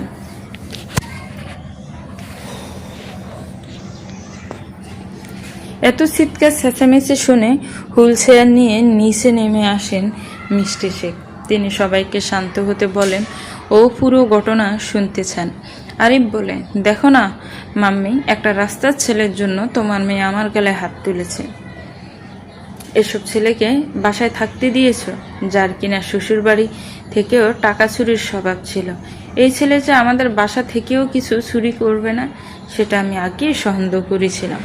তাই তো মাকে সবসময় চোখে চোখে রাখতে বলেছিলাম। জানো মাম্মি, সে আমাদের বাসা থেকে কি চুরি করেছে? একটা দামি হীরের চেন। মা সেটাও রুম থেকেই পেয়েছে। বলে তার মা রিমি শেখকে সেন্টে আনতে বলে আরিফ। রিমি শেখ সেন্ট আনতে সবাই চমকে ওঠে। এত দামি একটা সেন্ট মাহিরের রুমে থেকে পাওয়া শুনে অবাক হয় সবাই। রিমি শেখের হাত থেকে সেন্টটা নিয়ে মাহির জিজ্ঞেস করে, এটা আপনি কোথায় পেলেন? কাল থেকে সেন্টটা খুঁজে পাচ্ছিলাম না। কোথায় পেয়েছেন সেটা বড় কথা না, তার আগে তুই বল কোথা থেকে চুরি করেছিস সেটা। এটা আমার বাবা মায়ের দেওয়া উপহার, যা ছোটবেলায় হারিয়ে যাওয়ার পর থেকেই আমার কাছে রয়েছে। মাহিরের কথা শুনে কলিজায় দগ করে ওঠে মিষ্টি শেখের। তার মনে পড়ে তার ছেলে হারিয়ে যাওয়ার সময় গলায় যে হীরের সেন্টটি ছিল, সেটি অনেকটাই এটার মতো। মাহিরের কাছ থেকে সেন্টটি হাতে নেন মিষ্টি শেখ, আর লকেটের মধ্যে থাকা নামটি দেখে চমকে ওঠেন, কারণ এটা তারই ছেলের জন্য বানানো সেই লকেট, যেটা হারিয়ে যাওয়ার সময় মাহিরের গলায় পরানো ছিল। তিনি মাহিরকে জিজ্ঞেস করেন, আচ্ছা এই লকেট তুমি কিভাবে পেলে? আন্টি আমাকে যখন রাস্তার পাশে পেয়েছিল তখন এটা আমার সাথেই ছিল, আর যে ম্যানেজার চাচা আমাকে এতিমখানায় বড় করেছেন তার থেকে জেনেছি এই লকেটে থাকা নাম থেকেই আমার নাম রেখেছিলেন। এবার পুরোপুরি নিশ্চিত হয়ে যান মিষ্টি শেখ, এই তার হারিয়ে যাওয়া কলিজার টুকরো ছেলে, যার জন্য এতগুলো বছর চোখের পানি ফেলেছে। সেই ছেলে আজ চোখের সামনে, খুশিতে চোখের পানি চলে আসে মিষ্টি শেখের। তিনি মাহিরের দিকে দুহাত প্রসারিত করে বললেন, আজ এতগুলো দিন পর তুই আবার আমার সামনে, আর আমি কিনা চিনতেই পারলাম না তুই আমার সেই হারিয়ে যাওয়া কলিজার টুকরো। ঘরের বাতাস থেমে গিয়েছিল, সময় যেন হঠাৎ দাঁড়িয়ে পড়েছিল। চারপাশের শব্দ ছিল, আলো ছিল, মানুষও ছিল, তবুও মাহিরের কান কিছু শুনছিল না, চোখ কিছু দেখছিল না। শুধু একটা কথাই কানে ধ্বনিত হচ্ছিল বারবার, তুই আমার মাহির, তুই আমার সেই হারিয়ে যাওয়া সন্তান। মিষ্টি শেখ এতদিন তার কাছে ছিল শুধু এক অচেনা নারীর পরিচয়, আর সেই পরিচয় ভেঙে পড়েছে। ভেতর থেকে উঠে আসছে এক দম বন্ধ করা কান্না। মা, এই শব্দটা জীবনে প্রথমবার এত কাছ থেকে শুনল মাহির। মুখে উচ্চারণ করার আগে গলার কাছে আটকে গেল সব কিছু। মিষ্টি শেখ থরথর করে কাঁপছে, চোখ থেকে গড়িয়ে পড়ছে অশ্রু, ঠোঁট কাঁপছে, কিন্তু মুখে সেই ছেনা হাসি, যেটা শুধু একজন মাই তার সন্তানকে দেখিয়ে বলতে পারে, তুই হারিয়ে গেলেও আমি তোকে কখনো ভুলিনি। মাহির এক ধাক্কায় মায়ের বুকে মুখ গুজে দেয়, যেন সমস্ত পৃথিবীর ব্যথা, দুঃখ, অভিমান গলে গিয়ে জড়িয়ে পড়ে মায়ের কোলে। তুমি তুমি আমার মা। মাহিরের গলা কাঁপছে, কিন্তু তার আর ভয় নেই, লজ্জাও নেই, কারণ সে জানে এই মানুষটা তার নিজের। মিষ্টি শেখ মাথায় হাত বুলিয়ে বলেন, তুই আমার বুক থেকে হারিয়ে গিয়েছিলি, কিন্তু আমার বুকের মাঝখান থেকে কখনো না। প্রতিদিন তোকে খুঁজে বেরিয়েছি, তোর নাম ধরে কেঁদেছি, আজ তুই আবার আমার সামনে, আমার কোলে। মাহির কাঁদছে, গলা দিয়ে শব্দ বেরোচ্ছে না, শুধুই কান্না, ভালোবাসার কান্না। আর মনে হলো আজ সে সত্যি পরিপূর্ণ হয়েছে। এতিম জীবনের সব অপূর্ণতা যেন এই মুহূর্তে গুছে গেছে। এতদিন যারা বলতো তোর তো কেউ নেই, তাদের ভুল প্রমাণ করে দিয়ে এই নিঃশব্দ আলিঙ্গন। মা আর ছেলে দুজনেই কাছে, কিন্তু সেই কান্নায় আজ নেই কোনো বেদনা, আছে শান্তি, আছে পাওয়ার আনন্দ, আছে চিরন্তন এক বন্ধন, যার রক্তের চেয়েও গভীর। এত বছর যে বুকের মাঝে একটা ফাঁকা জায়গা ছিল, আজ বুঝলাম ওটাই মায়ের জায়গা ছিল। আজ সেটা পূর্ণ হয়েছে, আজ আমি সম্পূর্ণ। আজ আমি একজন ছেলেও। নুজহাত দৌড়ে এসে ঝাঁপিয়ে পড়ে মাহিরের বুকে। এতগুলো বছর যে ভাইয়ের জন্য অপেক্ষা, বুকের ভিতর জমে থাকা হাহাকার সব একসাথে বেরিয়ে আসে। দুই ভাই বোন জড়িয়ে ধরে কাঁদে। এই কান্না দুঃখের নয়, এটা রক্তের সম্পর্কের কান্না। এতদিনের অভিমান, না পাওয়ার কষ্ট, সব যেন এক ঝড়ে এসে ভেঙে পড়ে একে অপরের কাঁধে। যে সম্পত্তির জন্য এত কিছু করা হলো, সেই সম্পত্তির নতুন ভাগিদার চলে এসেছে। এটা কিছুতেই মেনে নিতে পারছে না আরহান শেখ ও রিমি শেখ। আরহান শেখ বলে ওঠে, এভাবে কাউকে হুটহাট আমাদের মাহির হিসেবে মেনে নিতে পারবো না, শুধুমাত্র একটা চেইনের উপর ভিত্তি করে। তার কথায় সায় জানায় রিমি শেখ। তাদের কথা অনুযায়ী তখনই সবাই বেরিয়ে পড়ে হাসপাতালের ডিএনএ টেস্টের জন্য। সব কিছু শেষ হতে তখন রাত প্রায় 11টা, রিপোর্ট হাতে পাওয়ার সঙ্গে সঙ্গেই মিষ্টি শেখ ও নুজহাতের মুখে ফুটে ওঠে প্রশান্তির হাসি, আর আরহান শেখ ও রিমি শেখের মুখে জমে ওঠে অন্ধকারের কালো মেঘ। ডিএনএ টেস্ট রিপোর্ট অনুযায়ী মিষ্টি শেখ ও নুজহাতের সাথে শতভাগ ম্যাচ করে মাহিরের ডিএনএ, অর্থাৎ সেই তাদের হারিয়ে যাওয়া সন্তান মাহির শেখ।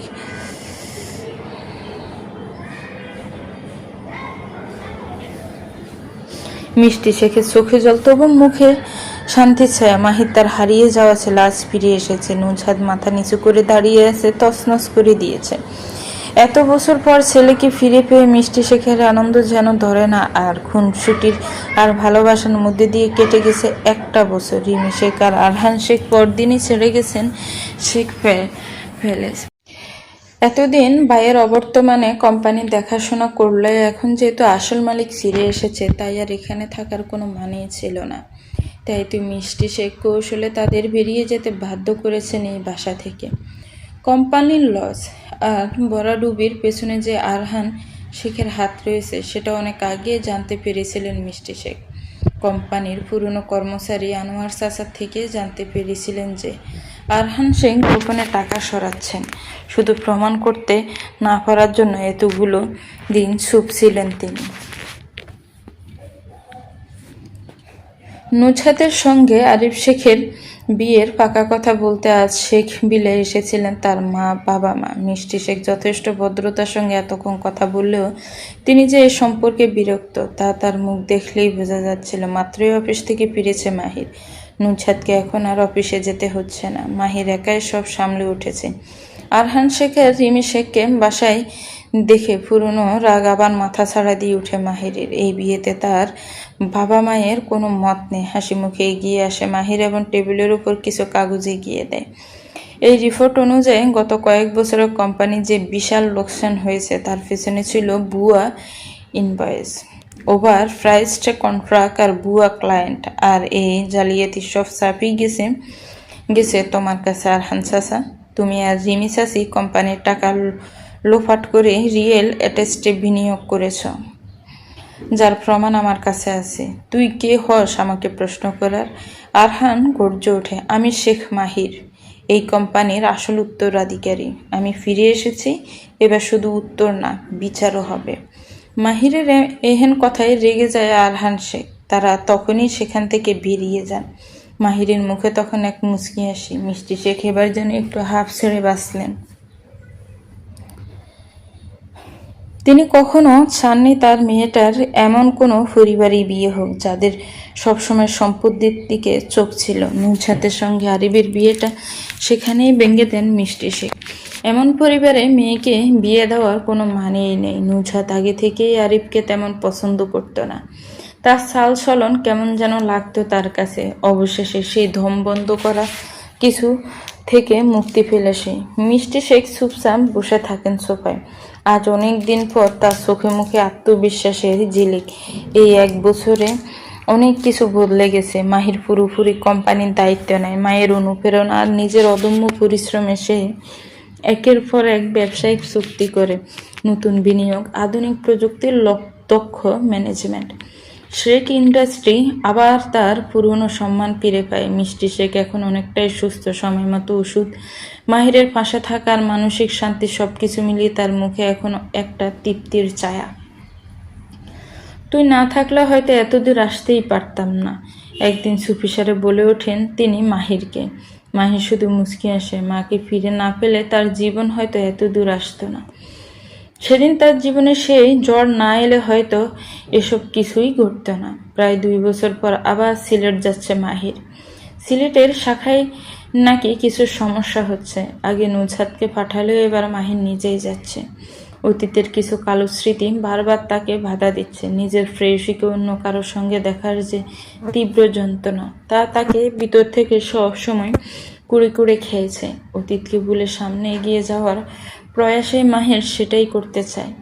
মিষ্টি শেখ নিজেদের গাড়ি নিয়ে যেতে বললেও মাহির ট্রেনে যাওয়ার সিদ্ধান্ত নিয়েছে। তাই তো রাতের টিকিট কেটে রওনা দিয়েছে জীবনের 20টি বসন্ত কাটিয়ে দেওয়া প্রিয় শহরে। সারা রাত জার্নি করে সকাল তখন 8:30 ট্রেন এসে থেমেছে পুরনো সেই শহরে। ট্রেন থেকে নামতেই বুকের ভেতরটা দপ করে ওঠে মাহিরের। পুরনো সব কথা আর ভালোবাসা জেগে ওঠে হৃদয়ে এক একটা ক্ষতের মতো।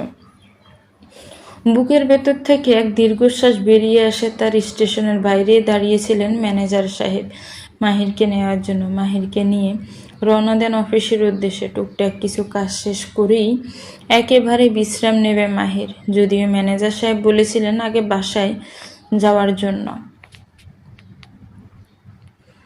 শহর থেকে অনেকটাই দূরে ছিল অফিসটা। মূলত কিছুটা প্রাকৃতিক পরিবেশের মধ্যে গড়ে তোলা হয়েছিল এটি। অফিসে পৌঁছে মন ভালো হয়ে যায় মাহিরের।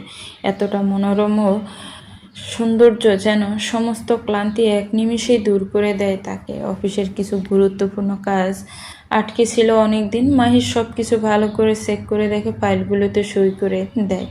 আবার নতুন করে কিছু ক্লায়েন্টে নেওয়া হবে অফিসের জন্য, সেগুলো মাহিরকে দেখতে বললেও সে না করে দেয়। ম্যানেজার চাচাকে সব কিছু দেখতে বলে সে বেরিয়ে পড়ে প্রাকৃতিক সৌন্দর্য দেখার উদ্দেশ্যে।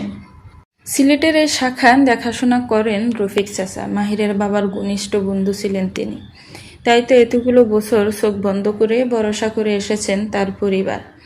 রফিক চাচাও সেই ভরসার জায়গাটা সব সময় ধরে রেখেছেন। দুপুর গড়িয়ে বিকেল হয়ে গেছে, এমন সময় মাহির ফিরে আসে অফিসে। ম্যানেজার চাচার সঙ্গে তার বাড়িতে গিয়ে পৌঁছায় মাহির। তখন সন্ধ্যা। গাড়ি থেকে নেমে বাসার দিকে এগিয়ে যায় ম্যানেজার চাচা, কিন্তু হঠাৎ তাক চোট আটকে গেল দৃষ্টিপথের একদম উপরে বাড়ির ছাদের। একজোড়া চোখ তাকিয়ে আছে তার দিকে, নীরব কিন্তু গভীর। সেই চোখে ছিল এক অদ্ভুত আকর্ষণ, যেন চুম্বকের মতো টানছে মাহিরকে। চেহারাটা পুরো স্পষ্ট নয়, সন্ধ্যার হালকা আলোয় আবছা দেখা যায়, কেবল চোখের ঝলক। কিন্তু সেই চোখ কেমন যেন পরিচিত মনে হয় মাহিরের। কেমন যেন কাফন ধরে যায় তার ভেতরে। ম্যানেজার স্যার ডাকেও হুঁশ ফিরে মাহিরের। আর এক নজর তাকাতে গিয়ে অবাক হয় মাহির, সেখানে কেউ নেই। যেন মুহূর্তের মধ্যে হারিয়ে গেছে এক গভীর অন্ধকারে। ম্যানেজার চাচার সঙ্গে এগিয়ে যায় মাহির। বাসার কলিং বেল ছাপতে দরজা খুলে দেন ম্যানেজার চাচার স্ত্রী, যেন তাদের অপেক্ষায় ছিলেন এতক্ষণ। মাহির সালাম দেয় তাকে। তিনিও সালামের উত্তর দিয়ে মুচকি হাসেন মাহিরকে দেখে, আর জিজ্ঞেস করেন, কোনো সমস্যা হয়নি তো আসতে? সেই ছোটবেলায় আপার সঙ্গে দেখেছিলাম, কতটা বড় হয়ে গেছে ছেলেটা। মাহিরকে রুমের দিকে এগিয়ে দেন সালমা বেগম। ফ্রেশ হয়ে আসতে বলে চলে যান রান্নাঘরে। মাহিরের চোখে শুধু বারবার বেশি উঠছিল সেই চোখ জোড়া, যেন কোনো ভীষণ পরিচিত চোখের বাসা তাকে আকৃষ্ট করে ডাকছে, কিন্তু দূরতে গেলেই মিলিয়ে যাচ্ছে এক গভীর অন্ধকারে।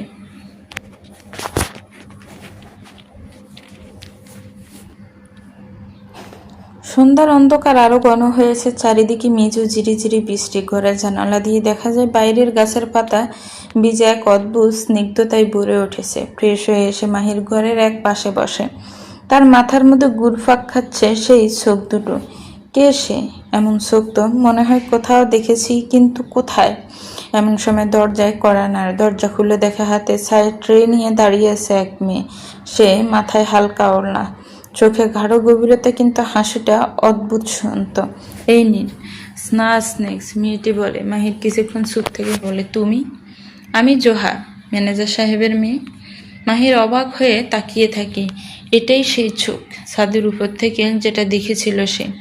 জোহা ট্রে টেবিলে রেখে ধীরে ধীরে চলে যায়, কিন্তু তার পেছনে ফেলে যায় এক রহস্যের ছায়া। মাহির মনে মনে ভাবে, এমন চোখ আগে কোথাও দেখেছি কি?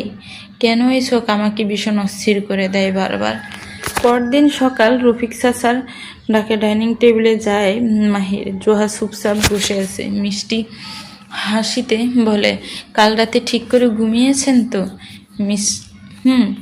খুব, কিন্তু ঘুমিয়েছি। কিছু বলতে চেয়েও বলতে পারে না মাহির। রফিক চাচা বলেন, জোহা আমাদের সিলেটের এই শাখা অফিসের কিছু কাজ দেখে।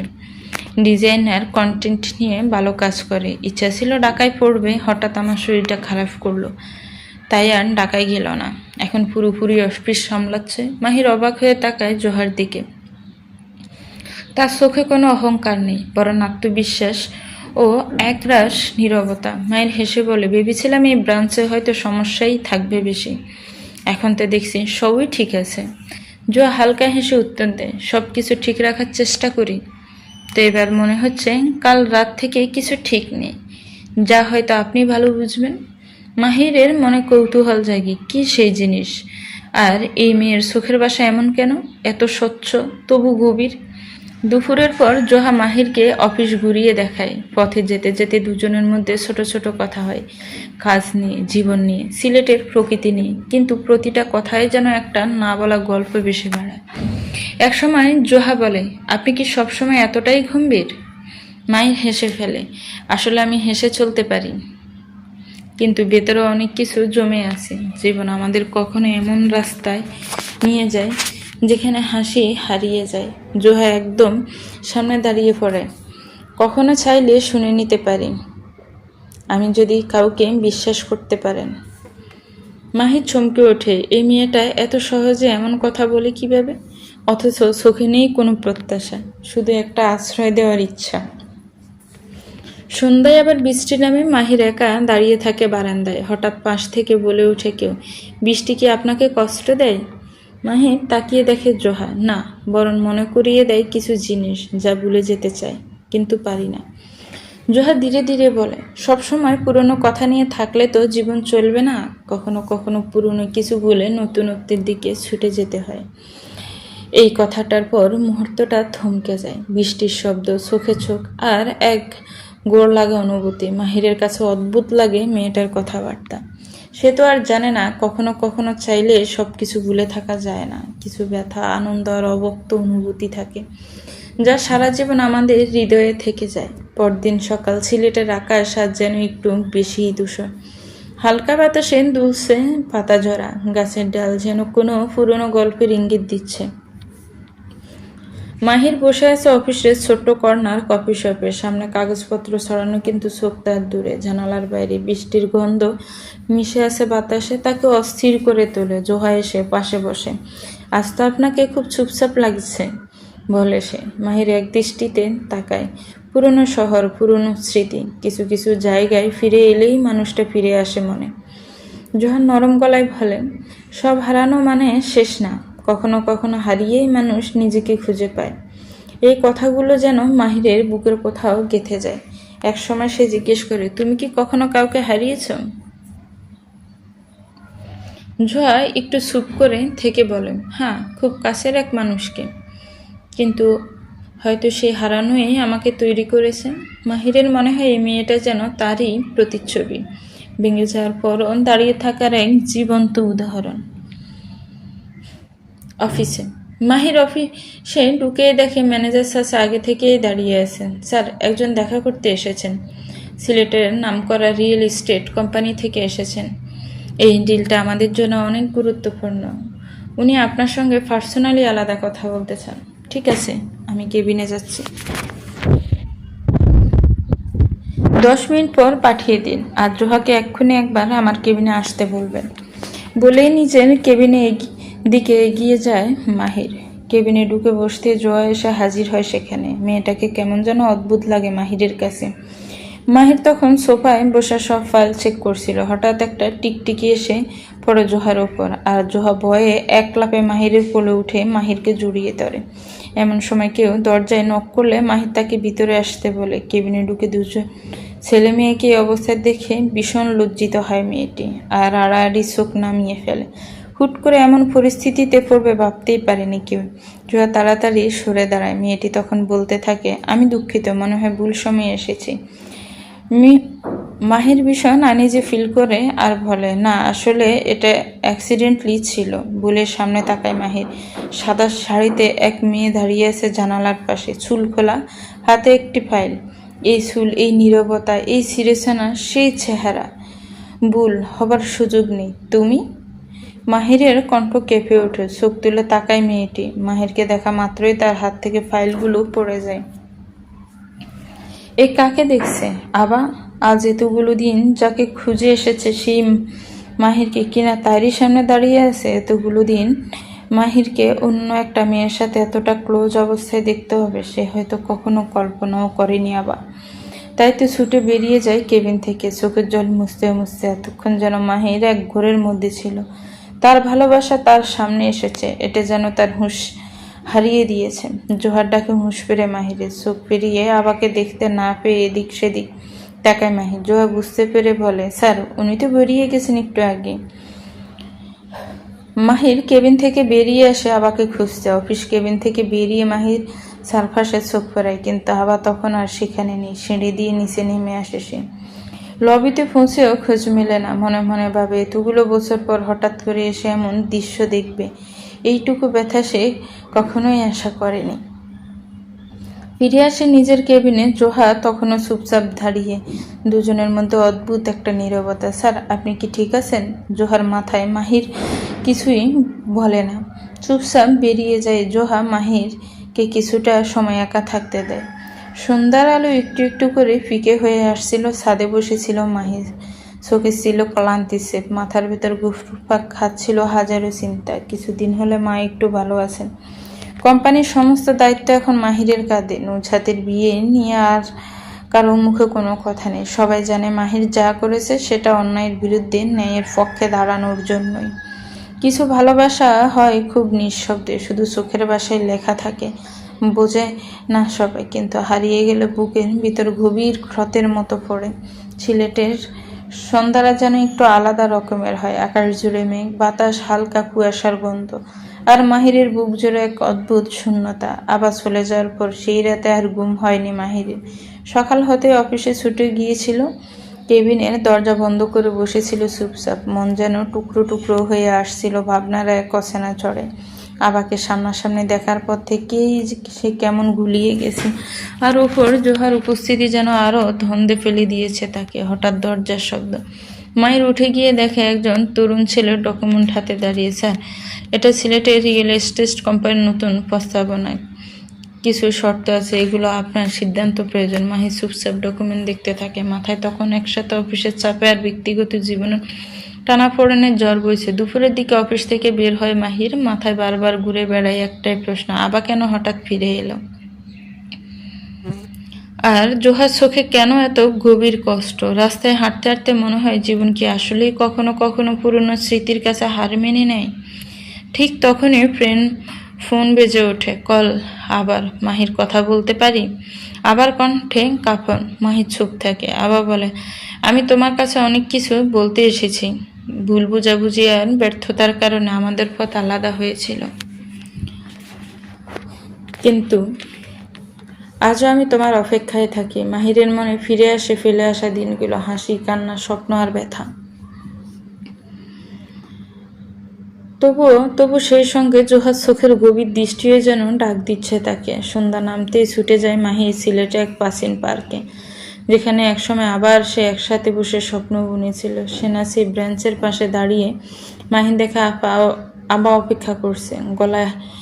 গলায় হালকা নীল কামিজ, চোখে কোণে অশ্রু। তুমি কাঁদছ? নরম গলায় জিজ্ঞেস করে মাহির। কান্না করার মানুষ থাকলে কান্না বের হয়, না থাকলে সেটা কষ্ট হয়ে জমে থাকে। আবা বলল, তুমি ফিরলে কেন? রাকিব কি তোমায় ভালো রাখে না? আবা মাথা নিচু করে বলল, রাকিব আমাকে চাইতো যতদিন তার প্রয়োজন ছিল, তারপর শুধু অবহেলা। শুরুর দিকে ভেবেছিলাম ওটাই ভালোবাসা, কিন্তু বুঝলাম তা ছিল কেবল শরীরের প্রয়োজন। মাহির দম নেয়, বুকের ভেতর একরাশ যন্ত্রণা। তুমি আমার সঙ্গে যা করেছিলে ওটা কি ভালোবাসা ছিল আবা? একটা চিঠিও দিলে না। আবার চোখে চোখ রাখে। আমি ভুল করেছিলাম মাহির, অনেক বড় ভুল, কিন্তু বিশ্বাস করো আজও আমি রাতে ঘুমাতে পারি না। একবার যদি সময়টা ফেরত পেতাম। কিন্তু সময়টা আর ফেরত আসে না আবা। আমি যদি সেদিন তোমার কথা শুনতাম, হয়তো আজ এমন হতো না। আবার জানো তো, তোমরা ধনীরা সবসময় ভাবো গরিবেরা শুধু টাকার জন্য ভালোবাসে, কিন্তু সব কিছু কি টাকা দিয়ে মাপে? মাহিরের কণ্ঠ অভিমান, কষ্ট। আবার এক পা এগিয়ে এসে বলে, তুমি গরিব ছিলে বলেই কখনো তোমায় ছোট করে দেখিনি মাহির। আমি তোমাকে ভালোবেসেছিলাম সত্যি করে, কিন্তু আমার পরিবার, তাদের ভয়, অহংকার আর আমার নিজস্ব দুর্বলতা, সব মিলিয়েই তোমায় হারিয়ে ফেলেছিলাম। মাহির একটা ফাঁপা হাসি দেয়। ভালোবাসলে কেউ কি এমন করে আবা? লড়তে পারলে না আমার জন্য? আবার চুপ করে থাকে, তারপর বলে, আমি হেরে গিয়েছিলাম, কিন্তু আজ আবার এসেছি তোমার সামনে দাঁড়িয়ে বলছি আমি এখনো তোমায় ভালোবাসি। আমি শুধু চাই তুমি একবার বলো তুমি কি পারো আমাকে ক্ষমা করতে। সব কিছু নতুন করে শুরু করতে পারি না আমরা, দূরে কোথাও, শুধু তুমি আর আমি। মাহির আকাশের দিকে তাকায়, মেঘ ভাসে, সময় বয়ে যায়। ক্ষমা? মাহির ধীরে বলে, আমি কখনো তোমায় ঘৃণা করিনি আপা, কিন্তু ভালোবাসার বিশ্বাস একবার ভেঙে গেলে আর আগের মতো হয় না। ভালোবাসা মানে পাশে থাকা, সব পরিস্থিতিতে নিঃশব্দে নিঃস্বার্থভাবে। আবার চোখ মুছে ফেলে, আমি জানি, তবু এসেছিলাম তোমার কাছে নিজের ভুল স্বীকার করতে, শেষবারের মতো একটা সুযোগ চেয়ে নিতে। মাহির কাছে এগিয়ে আসে, ভুল স্বীকারের সাহস সবার থাকে না আবার, তুমি সাহস দেখিয়েছ, তাই আমি তোমায় ক্ষমা করলাম, কিন্তু আমি আর ফিরবো না সেই পুরনো পথে।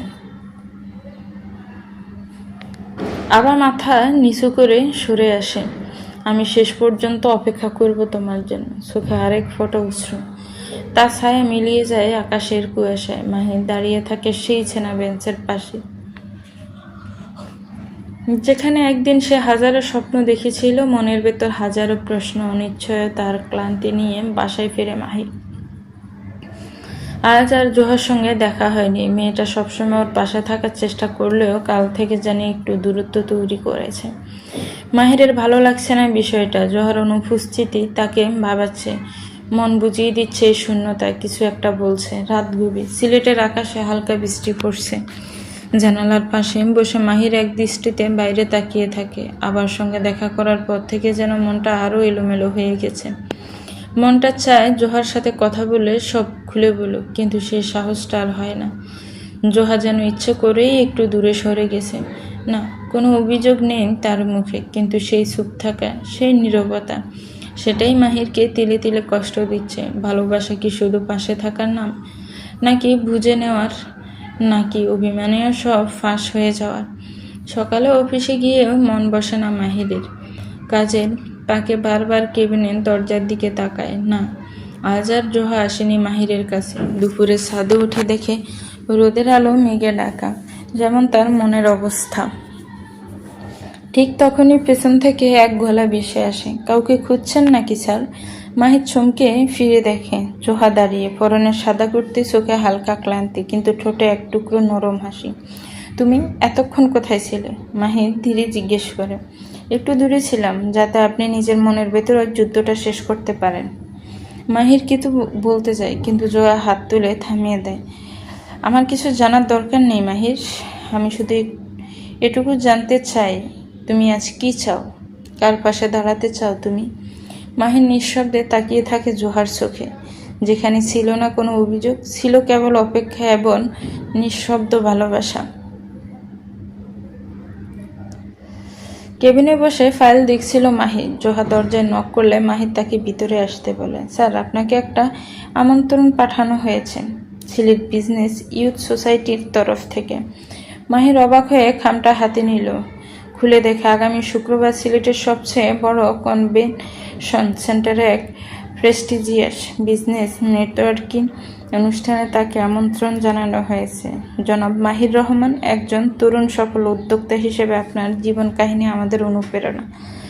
আপনার অভিজ্ঞতা ও সংগ্রামের কথা আমরা সকলকে শোনাতে চাই। দয়া করে সম্মানিত করুন আমাদের আমন্ত্রণ। মাহির চুপ করে বসে রইল কিছুক্ষণ। এতটা বড় প্ল্যাটফর্ম, আর সবাই জানে এই ধরনের অনুষ্ঠান শহরের নাম করা সব পরিবার উপস্থিত থাকে, সেখানে অবশ্যই আবার পরিবারের সদস্যরাও উপস্থিত থাকবে। ভেবেই অনেকটা নার্ভাস ফিল করে মাহির। পেছনে তাকিয়ে থাকলে সামনের রাস্তা ঝাপসা হয়ে যায়, নিজেকেই মনে করিয়ে দেয় মাহির। সিলেটের আকাশটা আজ অদ্ভুত সুন্দর, সূর্য ডেকে রাখা মেঘেদের মাঝে এক ধরনের আলো, যেন কারো ছাওয়া, কারো অপেক্ষা আর কারো দীর্ঘশ্বাস মিলেমিশে রং ছড়াচ্ছে পুরো শহরটায়। মাহির আয়নায় তাকিয়ে থাকে কিছুক্ষণ। শুট পরা এই ছেলেটাকে আয়নায় দেখতে কেউ বুঝবে না ওর বুকের ভেতর এখনো একটা জ্বর চলছে। আর সিলেটের ব্যবসায়ী মহল থেকে ওকে সম্মাননা দেওয়া হবে তরুণ বয়সে সফল উদ্যোক্তা হিসেবে। পুরো শহরের গণ্যমান্যরা থাকবে, মাহির জানে না ঠিক কিভাবে নিজেকে গুছিয়ে রাখবে আজ। কিন্তু একটা জিনিস সে জানে খুব ভালো করে, আর সে পালিয়ে যাবে না, না অতীত থেকে না নিজের অনুভব থেকে। সন্ধ্যাবেলা বেনুতে পৌঁছে মাহির আলোকসজ্জা, ক্যামেরার ফ্ল্যাশ আর লোকজনের হাসির মাঝখানে যেন ও নিজেকে আরো একা মনে করে। হঠাৎ ছোট আটকে যায় এক কোণায়। আবার সাদা জামদানি শাড়ি পরে দাঁড়িয়ে, পাশে তার বাবা মা।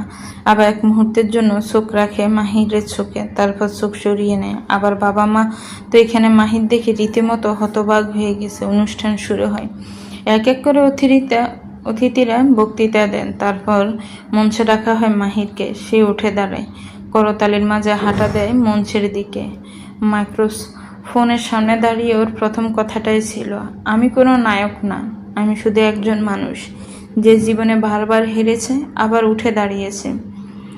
হলটা নিস্তব্ধ হয়ে যায়। মাহির বলে, একটা সময় ছিল যখন দুহাতে স্বপ্ন গড়েছিলাম, মনে হয়েছিল ভালোবাসার মানুষ পাশে থাকলে সব কিছু জয় করা যায়। কিন্তু কিছু কিছু সম্পর্ক থাকে যেগুলো শেষ হয়ে যায় শব্দ না হয়েই। ভাঙনের আওয়াজ শোনা যায় না, শুধু ফাঁকা পড়ে থাকে ভিতরটা। সে একবার চোখ রাখে আবার দিকে, আবার মাথা নিচু করে বসে। আমি ভালোবাসতে শিখেছিলাম নিঃশর্তভাবে। ভেবেছিলাম ভালোবাসা মানেই দুজন হাত ধরে বাকি জীবন হাঁটা। কিন্তু জানেন, কখনো কখনো ভালোবাসা মানে হচ্ছে কাউকে তার মতো করে ছেড়ে দেওয়া আর নিজে একা চুপচাপ দাঁড়িয়ে থাকা। একটু থেমে মাহির বলে, আমি খুব ভালোবেসেছিলাম এক মেয়েকে। ভেবেছিলাম সেই আমার শেষ ঠিকানা। কিন্তু পৃথিবীটা খুব নিষ্ঠুর হয়ে উঠেছিল আমাদের জন্য। সে চলে গিয়েছিল আমাকে মিথ্যা অপবাদ দিয়ে। আমি হারিয়ে ফেলেছিলাম আমার বিশ্বাস, আমার স্বপ্ন। শ্রোতাদের মধ্যে কিছু মানুষ চোখ মুছছে, আবার মা বাবা লজ্জিত। হারাবা, তার চোখ দুটো এতক্ষণে ভিজে গেছে। সামান্য কিছু টাকা চুরির অপবাদে আমাকে বউয়ের জন্মদিনের অনুষ্ঠানে জুতা ফেটা করে বের করে দেওয়া হয়েছে।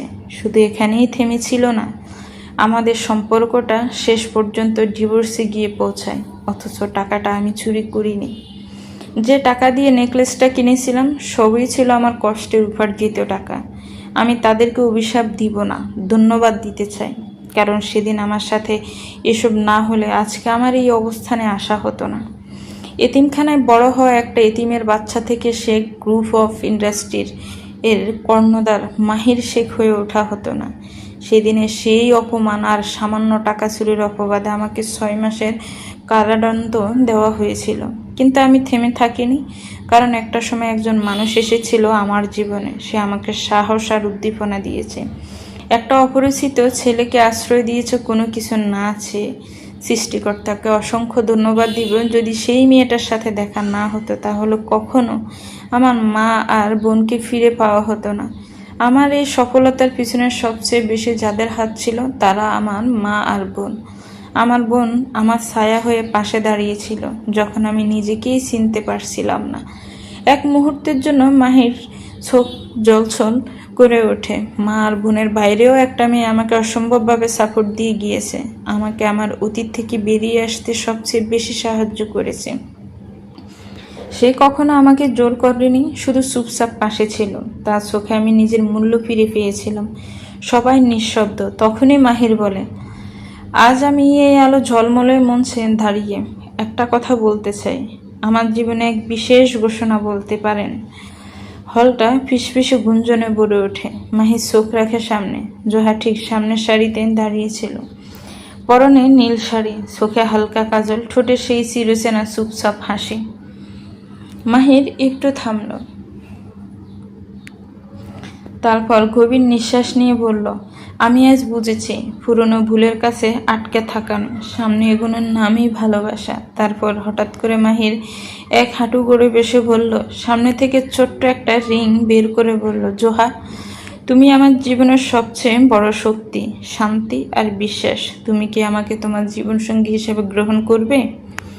জোহা, তুমি কি আমাকে আবার বিশ্বাস করাতে শিখাতে পারো? তুমি কি পারো আমার নামের পাশে তোমার নামটা লিখে নিতে? তুমি কি চাও আমাদের গল্পটা শুরু হোক নতুন করে, নির্ভরতায়? পুরো হল রুম জুড়ে গর্জন তুলল, উচ্ছ্বাস, উল্লাস আর প্রশংসার জ্বর বয়ে গেল। জোহা দাঁড়িয়ে থাকে চুপচাপ, তার ঠোঁটে মৃদু কাঁপুনি। তারপর ধীরে ধীরে এগিয়ে আসে মঞ্চের দিকে। জোহার চোখে জল। সে হাসতে হাসতে বলল, হ্যাঁ, আমি চাই তোমার ভালোবাসার মেঘ হতে, যে মেঘের বৃষ্টিতে ভিজব শুধু আমরা দুজনে। আমি তোমার গল্পে শুরু থেকেই ছিলাম, শুধু তুমি পড়তে শেখনি তখনও আমার কথা। মাহির হেসে ওঠে। হলভর্তি লোক করতালি দেয়। পেছন থেকে আবার ফুফিয়ে কাঁদে। কোনো শব্দ নেই, কেবল একটা সম্পর্কের সত্যিকার বিদায়। এক দৌড়ে হল রুম থেকে বেরিয়ে যায় সে। আর হলভর্তি মানুষের মনে রেখে যে একরাশ রহস্য। তবে কি কিমি মাহিবের সাথে হওয়া অন্যায়ের পিছনে এই মেয়েই জড়িত? আবার সাথে রাকিবের বিয়েটা বেশি দিন টিকেনি। প্রথম প্রথম ভালোবাসা দেখালেও ক্রমশ রাকিবের আসল চেহারা বেরিয়ে আসতে থাকে।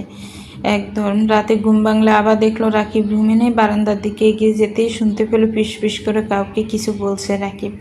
ফোনের ওপাশ থেকে একটি মেয়ের কণ্ঠ শোনা যাচ্ছে, আর কতদিন রাকিব এভাবে অন্য কারোর সাথে তোমাকে সহ্য করতে হবে বলো তো? মেয়েটি বলে রাকিবকে, চিন্তা করো না রিয়া, যেভাবে প্ল্যান করে এই এতিমের বাচ্চাটার থেকে ডিভোর্স করিয়েছি তেমন করে সব সম্পত্তি হাতে পাওয়ার পর আবাকেও লাথি দিয়ে বের করে দিব। রাকিবের কথা শুনে আবার পায়ের নিচে থেকে মাটি সরে যায়। যাকে বিশ্বাস করে নিজের ভালোবাসাকে দূরে সরিয়ে দিয়েছে সেই কিনা আসল কালফিট। রাকিবের বাকি কথাগুলো নিজের ফোনে রেকর্ড করে নেয় আবার, যাতে পরে কাজে লাগবে এই আশায়। পরদিনে আবার তার মা বাবাকে ডেকে এনে সব শুনে রাকিবের সাথে আবার ডিভোর্স করিয়ে নেয় আবার বাবা। সেই সাথে এটাও জানতে পারে আবার কাকিমা 2 কোটি টাকার বিনিময়ে এই চুরির নাটক সাজিয়েছেন। সব প্রমাণ থাকায় আবার রাকিবের ডিভোর্স হতে তেমন বেগ পেতে হয়নি আবার বাবাকে।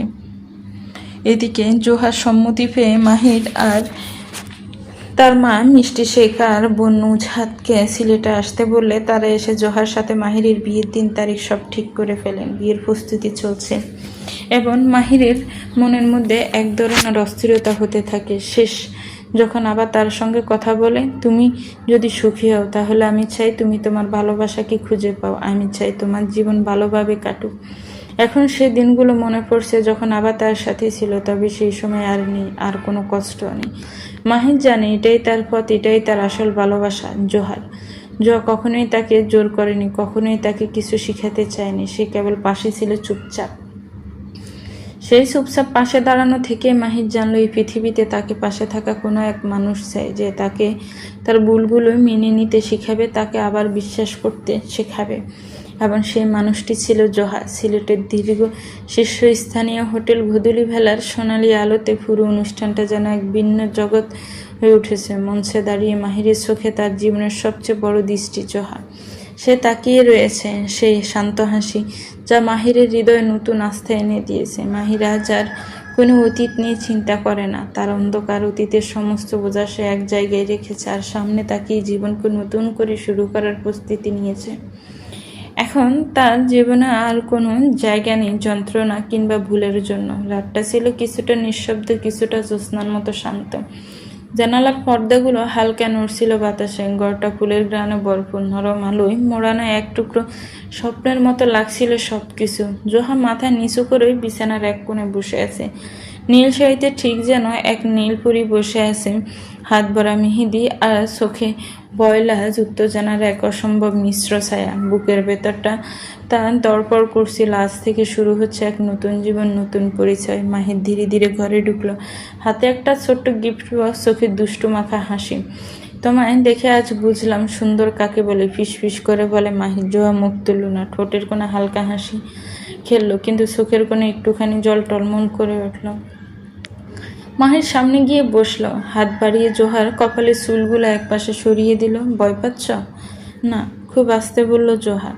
তবে জানো, আজ মনে হচ্ছে আমি যেন কারো পুরোটা হয়ে যাচ্ছি। তোমার প্রতিটা স্পর্শ, প্রতিটা নিঃশ্বাস আমার, শুধু আমার। মাহির কণ্ঠে ছিল এক অদ্ভুত দৃঢ়তা। সে জোহার হাত ধরল। গোলাপের তাজা গন্ধে ভরে উঠেছে রাতের সে নিঃশব্দ মুহূর্ত। তারপর সে ধীরে ধীরে বক্সটা জোহার দিকে বাড়িয়ে দিল। খুলে দেখো। জোহার জড়ানো আঙ্গুলে খুলে দেখলো এক সাদা মুক্তার লকেট, যার ভেতরে ছোট্ট একটা ছবি, তাদের দুজনের হাসি মুখ। যখন আমি দূরে থাকবো, এটা তোমার বুকের কাছেই থাকবে, যেন তুমি আমাকে অনুভব করতে পারো সব সময়। মাহির কণ্ঠে একটু কেঁপে উঠল। জোহা চোখ খুলে তাকালো মাহিরের চোখে। এই চোখ দুটোতে প্রেম ছিল, প্রতিশ্রুতি ছিল, আর ছিল ভরসা। সে আর নিজেকে আটকে রাখতে পারল না। ধীরে উঠে দাঁড়িয়ে মাহিরের বুকের মধ্যে মাথা রেখে বলল, আজ থেকে তুমি আমার স্বপ্ন না, তুমি আমার বাস্তব। আমাকে আগলে রেখো, ভালোবেসে রেখো। আমি তোমার কাছে শুধু শরীর হয়ে নয়, একটা হৃদয় হয়ে থাকতে চাই। মাহির জবাব দিল না, শুধু জোহাকে শক্ত করে জড়িয়ে ধরল বুকের ভেতর। ওর ঠোঁট জোহার কপালে ছুঁয়ে বলল, শুধু আমার প্রার্থনার, তুমি আমার প্রার্থনার উত্তর, আর আমি তোমার চিরকাল। ঠান্ডা বাতাসে পর্দাগুলো সরে গিয়ে দুজনের গায়ে এসে লাগে। বাইরে পূর্ণিমার আলো, আর ভেতরে দুটো মানুষ নতুন জীবনের শুরুতেই এক টুকরো ভালোবাসা নিয়ে, যেখানে কোনো অতীত নেই, শুধু আজ আর আগামীর প্রতিশ্রুতি। ভালোবাসায় মেতে উঠে দুত্রিফান, যেখানে নেই কোনো বাধা, আছে শুধুই নিজেদের চাওয়া। বিয়ের সেই রোমান্টিক দিনটা শেষ হতে না হতে এবার মাহিরের মন একটু গম্ভীর হয়ে যায়। তার জীবনে এত কিছু ঘটেছে যে একে একে সব কিছু মনে রাখা সহজ নয়। তবে জোহা তার পাশে ছিল, থাকবে, এমন তাকে সাহস যোগাবে, এটাই আজ তার একমাত্র আশা। সকালে স্নান শেষে মাহির জানালা দিয়ে বাইরে তাকিয়েছিল। সিলেটের পাহাড়ি পথ, দূরে গ্রাম, আর শান্ত নদী। সব কিছু এত সুন্দর, এত নিস্তব্ধ, যেন প্রকৃতির সাথে তার সম্পর্ক মধুর হয়ে উঠেছে, এক অদৃশ্য সঙ্গীতের মতো। হঠাৎ পেছন থেকে দরজা খোলার শব্দে মাহির ঘুরে দেখে জোহা হাসি মুখে ঢুকছে। বিকেলের জন্য কোথাও যাওয়ার প্ল্যান আছে? জোহা প্রশ্ন করে, তার মুখে সেই মিষ্টি হাসি যেটা মাহিরের মনকে ভালো করে তোলে। এখন ভাবছি কিছুটা সময় আমাদের জন্য থাকতে হবে, মাহির উত্তর দেয়। তবে তার মুখে মৃদু সংকাত। এতদিন অনেক কিছু চিন্তা করেছি, কিন্তু জীবনে কিছুটা সময় তো আমরা দুজনেই একসাথে কাটাতে পারি। জোয়ার হাসি আরও বাড়ে। সে মাহিরের পাশে এসে দাঁড়িয়ে বলল, হ্যাঁ, সেটা তো অবশ্যই। এই নতুন জীবন আমাদের জন্য অনেক কিছু অপেক্ষা করছে। আমি জানি আমরা দুজনে একসাথে এই পথটা আরও সুন্দর করে ঘুরব। মাহিরা হাত ধরে জোহার কপালে একটি চুম্বন দিয়ে বলল, তুমি জানো আমার জীবনের সবচেয়ে বড় উপহার তুমি। জোহার চোখে নরম আলো, এক অদ্ভুত শান্তি ছড়িয়ে পড়ল। তার মনে হয়েছিল জীবনের একটাই লক্ষ্য, এই মানুষটা মাহির, যার সঙ্গে একে একে জীবনের সব স্বপ্ন পূরণ করবে। তারা একে অপরের কাছে এসে দাঁড়ালো। এক মুহূর্তে সবকিছু থেমে গেছে। আজকে আমরা কোথায় যাব? মাহির প্রশ্ন করলো, চোখে উচ্ছ্বাস। আজকে আমরা সিলেটের সুন্দর জায়গাগুলো দেখব। আজ আমরা দুজনে শুধু নিজেদের সময় দিব। জোহা উত্তর দিল। দুজনেই বেরিয়ে আসে মিষ্টি শেখকে জানিয়ে বাসা থেকে, তাদের বাংলো থেকে একটু দূরে, যেখানে পাহাড়ি গ্রাম আর নদী দেখা যায়। সেখানে তাদের দিনটা কাটানোর পরিকল্পনা। সিলেটের নৈসর্গিক সৌন্দর্যে হারিয়ে গিয়ে দুজনেই পুরোপুরি নিজেদের মধ্যে একে অপরের গল্পে মুগ্ধ হয়ে সময় কাটালো। সন্ধ্যায় তারা নদীর পাশে এক ছোট্ট ক্যাফেতে বসে এক কাপ চায়ে মেতে উঠে। চারপাশে শান্ত পরিবেশ, নরম বাতাসে গাছপালা ডালাপালা ঝুলছে।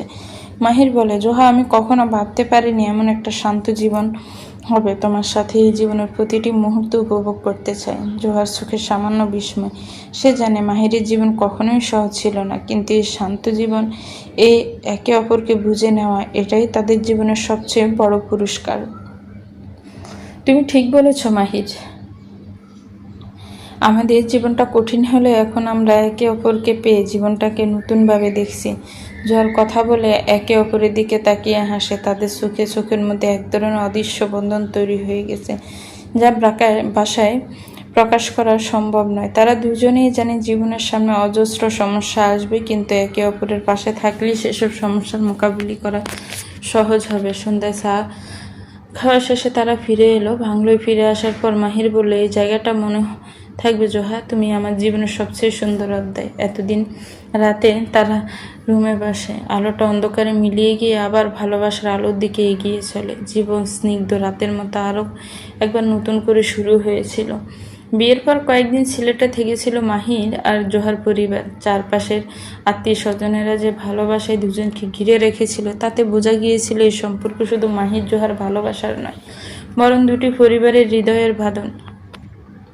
এখানে থাকলে তো জীবন চলবে না। ঢাকার ব্যবসার আর কত কাজ জমে গেছে এতদিনে। মাহিরের বাবার পুরনো বাড়ি, যা এতদিন বন্ধ ছিল, সেই বাড়িতেই ফিরবে তারা। সেই বাড়ি যেখানে একসময় ছিল হাসি, আলো ছিল, আর একদিন সব কিছু নিভে গিয়েছিল এক চক্রান্তে। আর সে বাড়ি আবার আলো পাবে, ভালোবাসা পাবে, প্রাণ ফিরে পাবে মাহিরের আর জোহার সংসারে দিয়ে। যেদিন জোহা প্রথম সেই বাড়িতে প্রবেশ করলো তখন সন্ধ্যা, চারদিকে শিউলি ফুলের গন্ধ ছড়িয়ে আছে, কালো শাড়িতে কপালের ছোট্ট টিপ, চোখে এক অদ্ভুত উজ্জ্বলতা। জোহাকে দেখে মাহির যেন ভুলে গেছে সব অতীত কষ্ট। মিষ্টি শেখে চোখের জল, এটা কোনো কষ্টের কান্না নয়, এ যেন ফিরে পাওয়ার সুখের কান্না। মায়ের কাপা কণ্ঠে কথা বলা কথাগুলো হৃদয়ে ভিদে যায় জোহার। এই বাড়ি অনেক বছর পরে আবার ছুরির শব্দ শুনবে। তুই এই ঘরটাকে ভালোবাসায় বুড়িয়ে দিস মা। জোহার মাথা নিচু করে বলল, আমি পারবো মা, আমি প্রতিদিন নতুন করে এই ঘরটাকে গড়বো ভালোবাসায়। যতদিন বেঁচে থাকবো। সেই দিন বিকেলে বাড়িতে ছোট্ট অনুষ্ঠানের আয়োজন করা হয়। মিষ্টি শেখ নিজ হাতে রান্না করেন খিচুড়ি, পোলাও, রোস্ট। মাহির কিচেনে ঢুকে জোর করে বলা, আজ আমি সাহায্য করবো মা। মিষ্টি শেখ হেসে বলেন, এমন ছেলেকে জন্ম দিয়েছিলাম বলেই এখন এই বয়সে শান্তি পাচ্ছি। রাতের বেলা ছাদের আলোয় ছাদে দাঁড়িয়েছিল মাহির আর জোহা, দুজনের মাঝখানে এক টুকরো নীরবতা, কিন্তু সেই নীরবতায় ছিল অগাধ শান্তি। অনেকদিন পর মাহির অনুভব করলো এটাই জীবন, একটা ঠিকানা, একটা আশ্রয়, একটা ভালোবাসার খুঁটি। জোহা হঠাৎ জিজ্ঞেস করলো, তুমি কি এখন খুশি? মাহির একটু থেমে বলল, খুশি না বলে যদি বলি পূর্ণ, তাহলে বুঝতে পারবে। জোহা মৃদু হাসে, তাহলে আমরা দুজনেই পূর্ণ। মাহির তার কাঁধে হাত রাখে, এই নতুন জীবনে আমাদের কোনো পুরনো ভুল, কোনো তিক্ততা কিছুই আর থাকছে না। আমি শুধু চাই তুমি পাশে থাকো জোহা, তুমিই আমার ঘরের আলো। জোহা চোখ ভিজে ওঠে, আমি ছায়া হব, আলোতে না থাকলেও পাশে থাকবো সবসময়। তারা দুজনেই জানে একটা জীবন শেষ হয়েছে আর একটা শুরু হয়েছে। এক জীবনে যা হারিয়েছে তা ফিরবে না, কিন্তু এই জীবনে তারা দুজনে যা ঘুরবে তা হবে ভালোবাসার গল্প, যে গল্প রূপকথার থেকেও সুন্দর। নতুন সংসার মানেই সবসময় রঙিন গল্প নয়, কখনো ছোট্ট ভুল বুঝাবুঝি, কখনো অভিমান, কখনো সারাদিন পরিশ্রমের পর এক কাপ চায়ের ভাগ। জোহা একদিন ভোরে উঠে দেখে মাহির রান্নাঘরে চুলার পাশে দাঁড়িয়ে চায়ের কাপে চামচ নাড়তে নাড়তে গুনগুন করে গান গাইছে। হালকা বৃষ্টির শব্দে সেই গলার সুরে পুরো ঘরটা যেন এক প্রেমের গল্প হয়ে উঠেছে। জোহা পিছন থেকে জড়িয়ে ধরে বলল, তুমি তো দেখি পুরো সংসারই মানুষ। মাহির হেসে বলল, তুমি পাশে আছো বলেই তো এখন নিজের সবটুকু দিয়ে গড়তে ইচ্ছা করছে। কিছুদিন পর অফিসের কাজ নিয়ে মাহির প্রচণ্ড ব্যস্ত হয়ে পড়ে। জোহা একা ঘরে অপেক্ষা করে ক্লান্ত হয়ে পড়ে। এক রাতে খাওয়া শেষে দুজনে মুখোমুখি বসে জোহা বলল, তুমি কিন্তু এখন আর আমাকে সময় দিচ্ছ না। ঘরে ফিরলেও কোনো কথা মিটিং। মাহিরি থমকে যায়, জোহার মুখের অভিমান স্পষ্ট। সে টেবিলের উপর হাত রাখে, ভুল হয়ে গেছে জোহা, সব কিছুতে তো শুধু সফলতা চাইছিলাম, কিন্তু ভুলে গেছি তোমার একটা কথাই অনেক শান্তি দেয়। জোহা চোখ নামিয়ে বলে, আমি কিছু চাই না মাহির, শুধু চাই তুমি একটু সময় দাও। পরদিন থেকেই বদলে যায় মাহির। অফিস থেকে আসার পর ফোন অফ করে দেয়। রাতের খাবার শেষে ছাদে উঠে তারা দেখে ছোট ছোট ইচ্ছেগুলো আবার ফিরে আসে। একদিন রাতে মাহিরের মাকে পাশে বসিয়ে জোহা এক চুপচাপ খবর দেয়, মা আমি। মিষ্টি শেখ তাকিয়ে বলি, কি হয়েছে মা? জোহা নিচু গলায় বলে, মা আমি মা হতে চলেছি। সেই মুহূর্তে যেন সময় থেমে যায়। মিষ্টি শেখের চোখে জল, ঠোঁটে হাসি, কণ্ঠে কাঁপুনি। তিনি শুধু বলেন, আমার ঘরটা আবার পূর্ণ হলো মা, এই ভালোবাসার সংসারটা আর কিছু চাই না। মাহির খবরটা শুনে জোহাকে জড়িয়ে ধরে, তোমার মাধ্যমে আমার ঘরে নতুন জীবন আসছে জোহা, তুমি শুধু আমার ভালোবাসা না, তুমি আমার আশীর্বাদ। রাত গভীর হয়, ছাদ ডুবতে থাকে, কিন্তু একটা নতুন দিনের আলো যেন দিগন্তে জ্বলে ওঠে। দেখতে দেখতে সময় এগিয়ে চলে এসে খুনসুটি, ভালোবাসা আর মাহিরের কেয়ার। মিষ্টি শেখ যেন এক মুহূর্তের জন্য জোহাকে একা রেখে কোথাও যান না। জোহার ডেলিভারি ডেটে গিয়ে আসতে থাকে। সকালটা ছিল অন্যরকম, আকাশটা মেঘে ঢাকা, কিন্তু মনটা ছিল উত্তেজনায় কাফা। মাহির বারবার ঘড়ির কাঁটার দিকে তাকাচ্ছিল। হাসপাতালের করিডোরে পায়চারি করছিল বারবার। ভেতরে জোহা, মা, এই শব্দটা মাহির আগে অনেকবার শুনেছে, অনুভব করেছে, কিন্তু আজ সেটা তার জীবনে ঘটছে। জোহা সেই নারী যে ওর ভাঙা জীবনটাকে গড়ে তুলেছে, ওর ভিতরের ছেলেটাকে একজন পুরুষ করেছে, আর সেই মেয়েটাই ওর সন্তানের মা হতে চলেছে। মিষ্টি শেখ পাশে বসে বারবার দোয়া পড়ছেন, চোখে জল। একজন মা যখন আরেকজনকে মা হতে দেখেন, দেখেন সেখানে সৃষ্টিকর্তা যেন হাত রাখেন। ভিতরে থেকে নার্স বেরিয়ে এসে বলল, অভিনন্দন, আপনাদের একটি কন্যা সন্তান হয়েছে। মাহির স্থির হয়ে গেল এক মুহূর্তে। শব্দগুলো যেন দূর থেকে এলো, কিন্তু হৃদয়ে বাজলো গর্জনের মতো। সে ছুটে গেল ভিতরে, যেখানে জোহা চোখ বন্ধ করে হাসছে ক্লান্ত মুখে। পাশের ছোট্ট একটা গোলাপি মুখ, চোখ দুটো বন্ধ, নিঃশ্বাস নিচ্ছে ধীরে ধীরে। মাহি ধীরে ধীরে এগিয়ে গেল, এক হাতে জোহার হাত ধরলো, অন্য হাতে ছোট্ট মেয়ের আঙ্গুল। তোমার নাম রাখবো মেঘ, মাহির ফিস করে বলে। জোহার চোখ মেলে বলল, মেঘ কেন? মাহির হেসে বলল, কারণ ভালোবাসার এই গল্পটা মেঘ দিয়ে শুরু হয়েছিল আর মেঘ দিয়ে শেষ হলো। ভালোবাসার মেঘ। জোয়া হালকা হেসে মাথা নাড়ল, চোখে জল জমে উঠেছে। তুমি জানো মাহির, আমি জীবনে খুব বেশি কিছু চাইনি, শুধু একটা মানুষ যে আমার পাশে থাকবে। তুমি সেই মানুষ, তুমি আমার ঘর, আমার আশ্রয়। মাহির চোখে জল নিয়ে বলে, তুমি শুধু ঘর না জোহা, তুমি ঘরের আলো। তুমি না থাকলে এই গল্পটাই অসম্পূর্ণ থেকে যেত। সন্ধ্যা নামে হাসপাতালের জানালায় বাইরে বৃষ্টি পড়ে একটানা। ভেতরে এক ছোট্ট পরিবার, 3 জন মানুষ, যাদের মধ্যে এখন আর কোনো অতীত নেই, শুধু ভবিষ্যৎ। মাহির জোহার কপালে চুমু খায়, মেঘকে কোলে তোলে। এই বৃষ্টি, এই মেঘ, এই গ্রান, মনে রেখো জোহা, এটাই আমাদের গল্পের হ্যাপি এন্ডিং। আর এন্ডিং মানেই তো সব শেষ নয়, এক নতুন শুরুও বটে। সমাপ্ত। তো ভিউয়ার্স, গল্পটা কেমন লেগেছে একটি কমেন্টস করে জানাবেন। গল্পটা ভালো লাগলে একটি লাইক করবেন, গল্পটাকে শেয়ার করবেন, আর আমার চ্যানেলের সাথেই থাকবেন। আরও নিত্য নতুন অনেক গল্প পাবেন। ভালো থাকবেন, সুস্থ থাকবেন। আল্লাহ হাফেজ। আসসালামু আলাইকুম।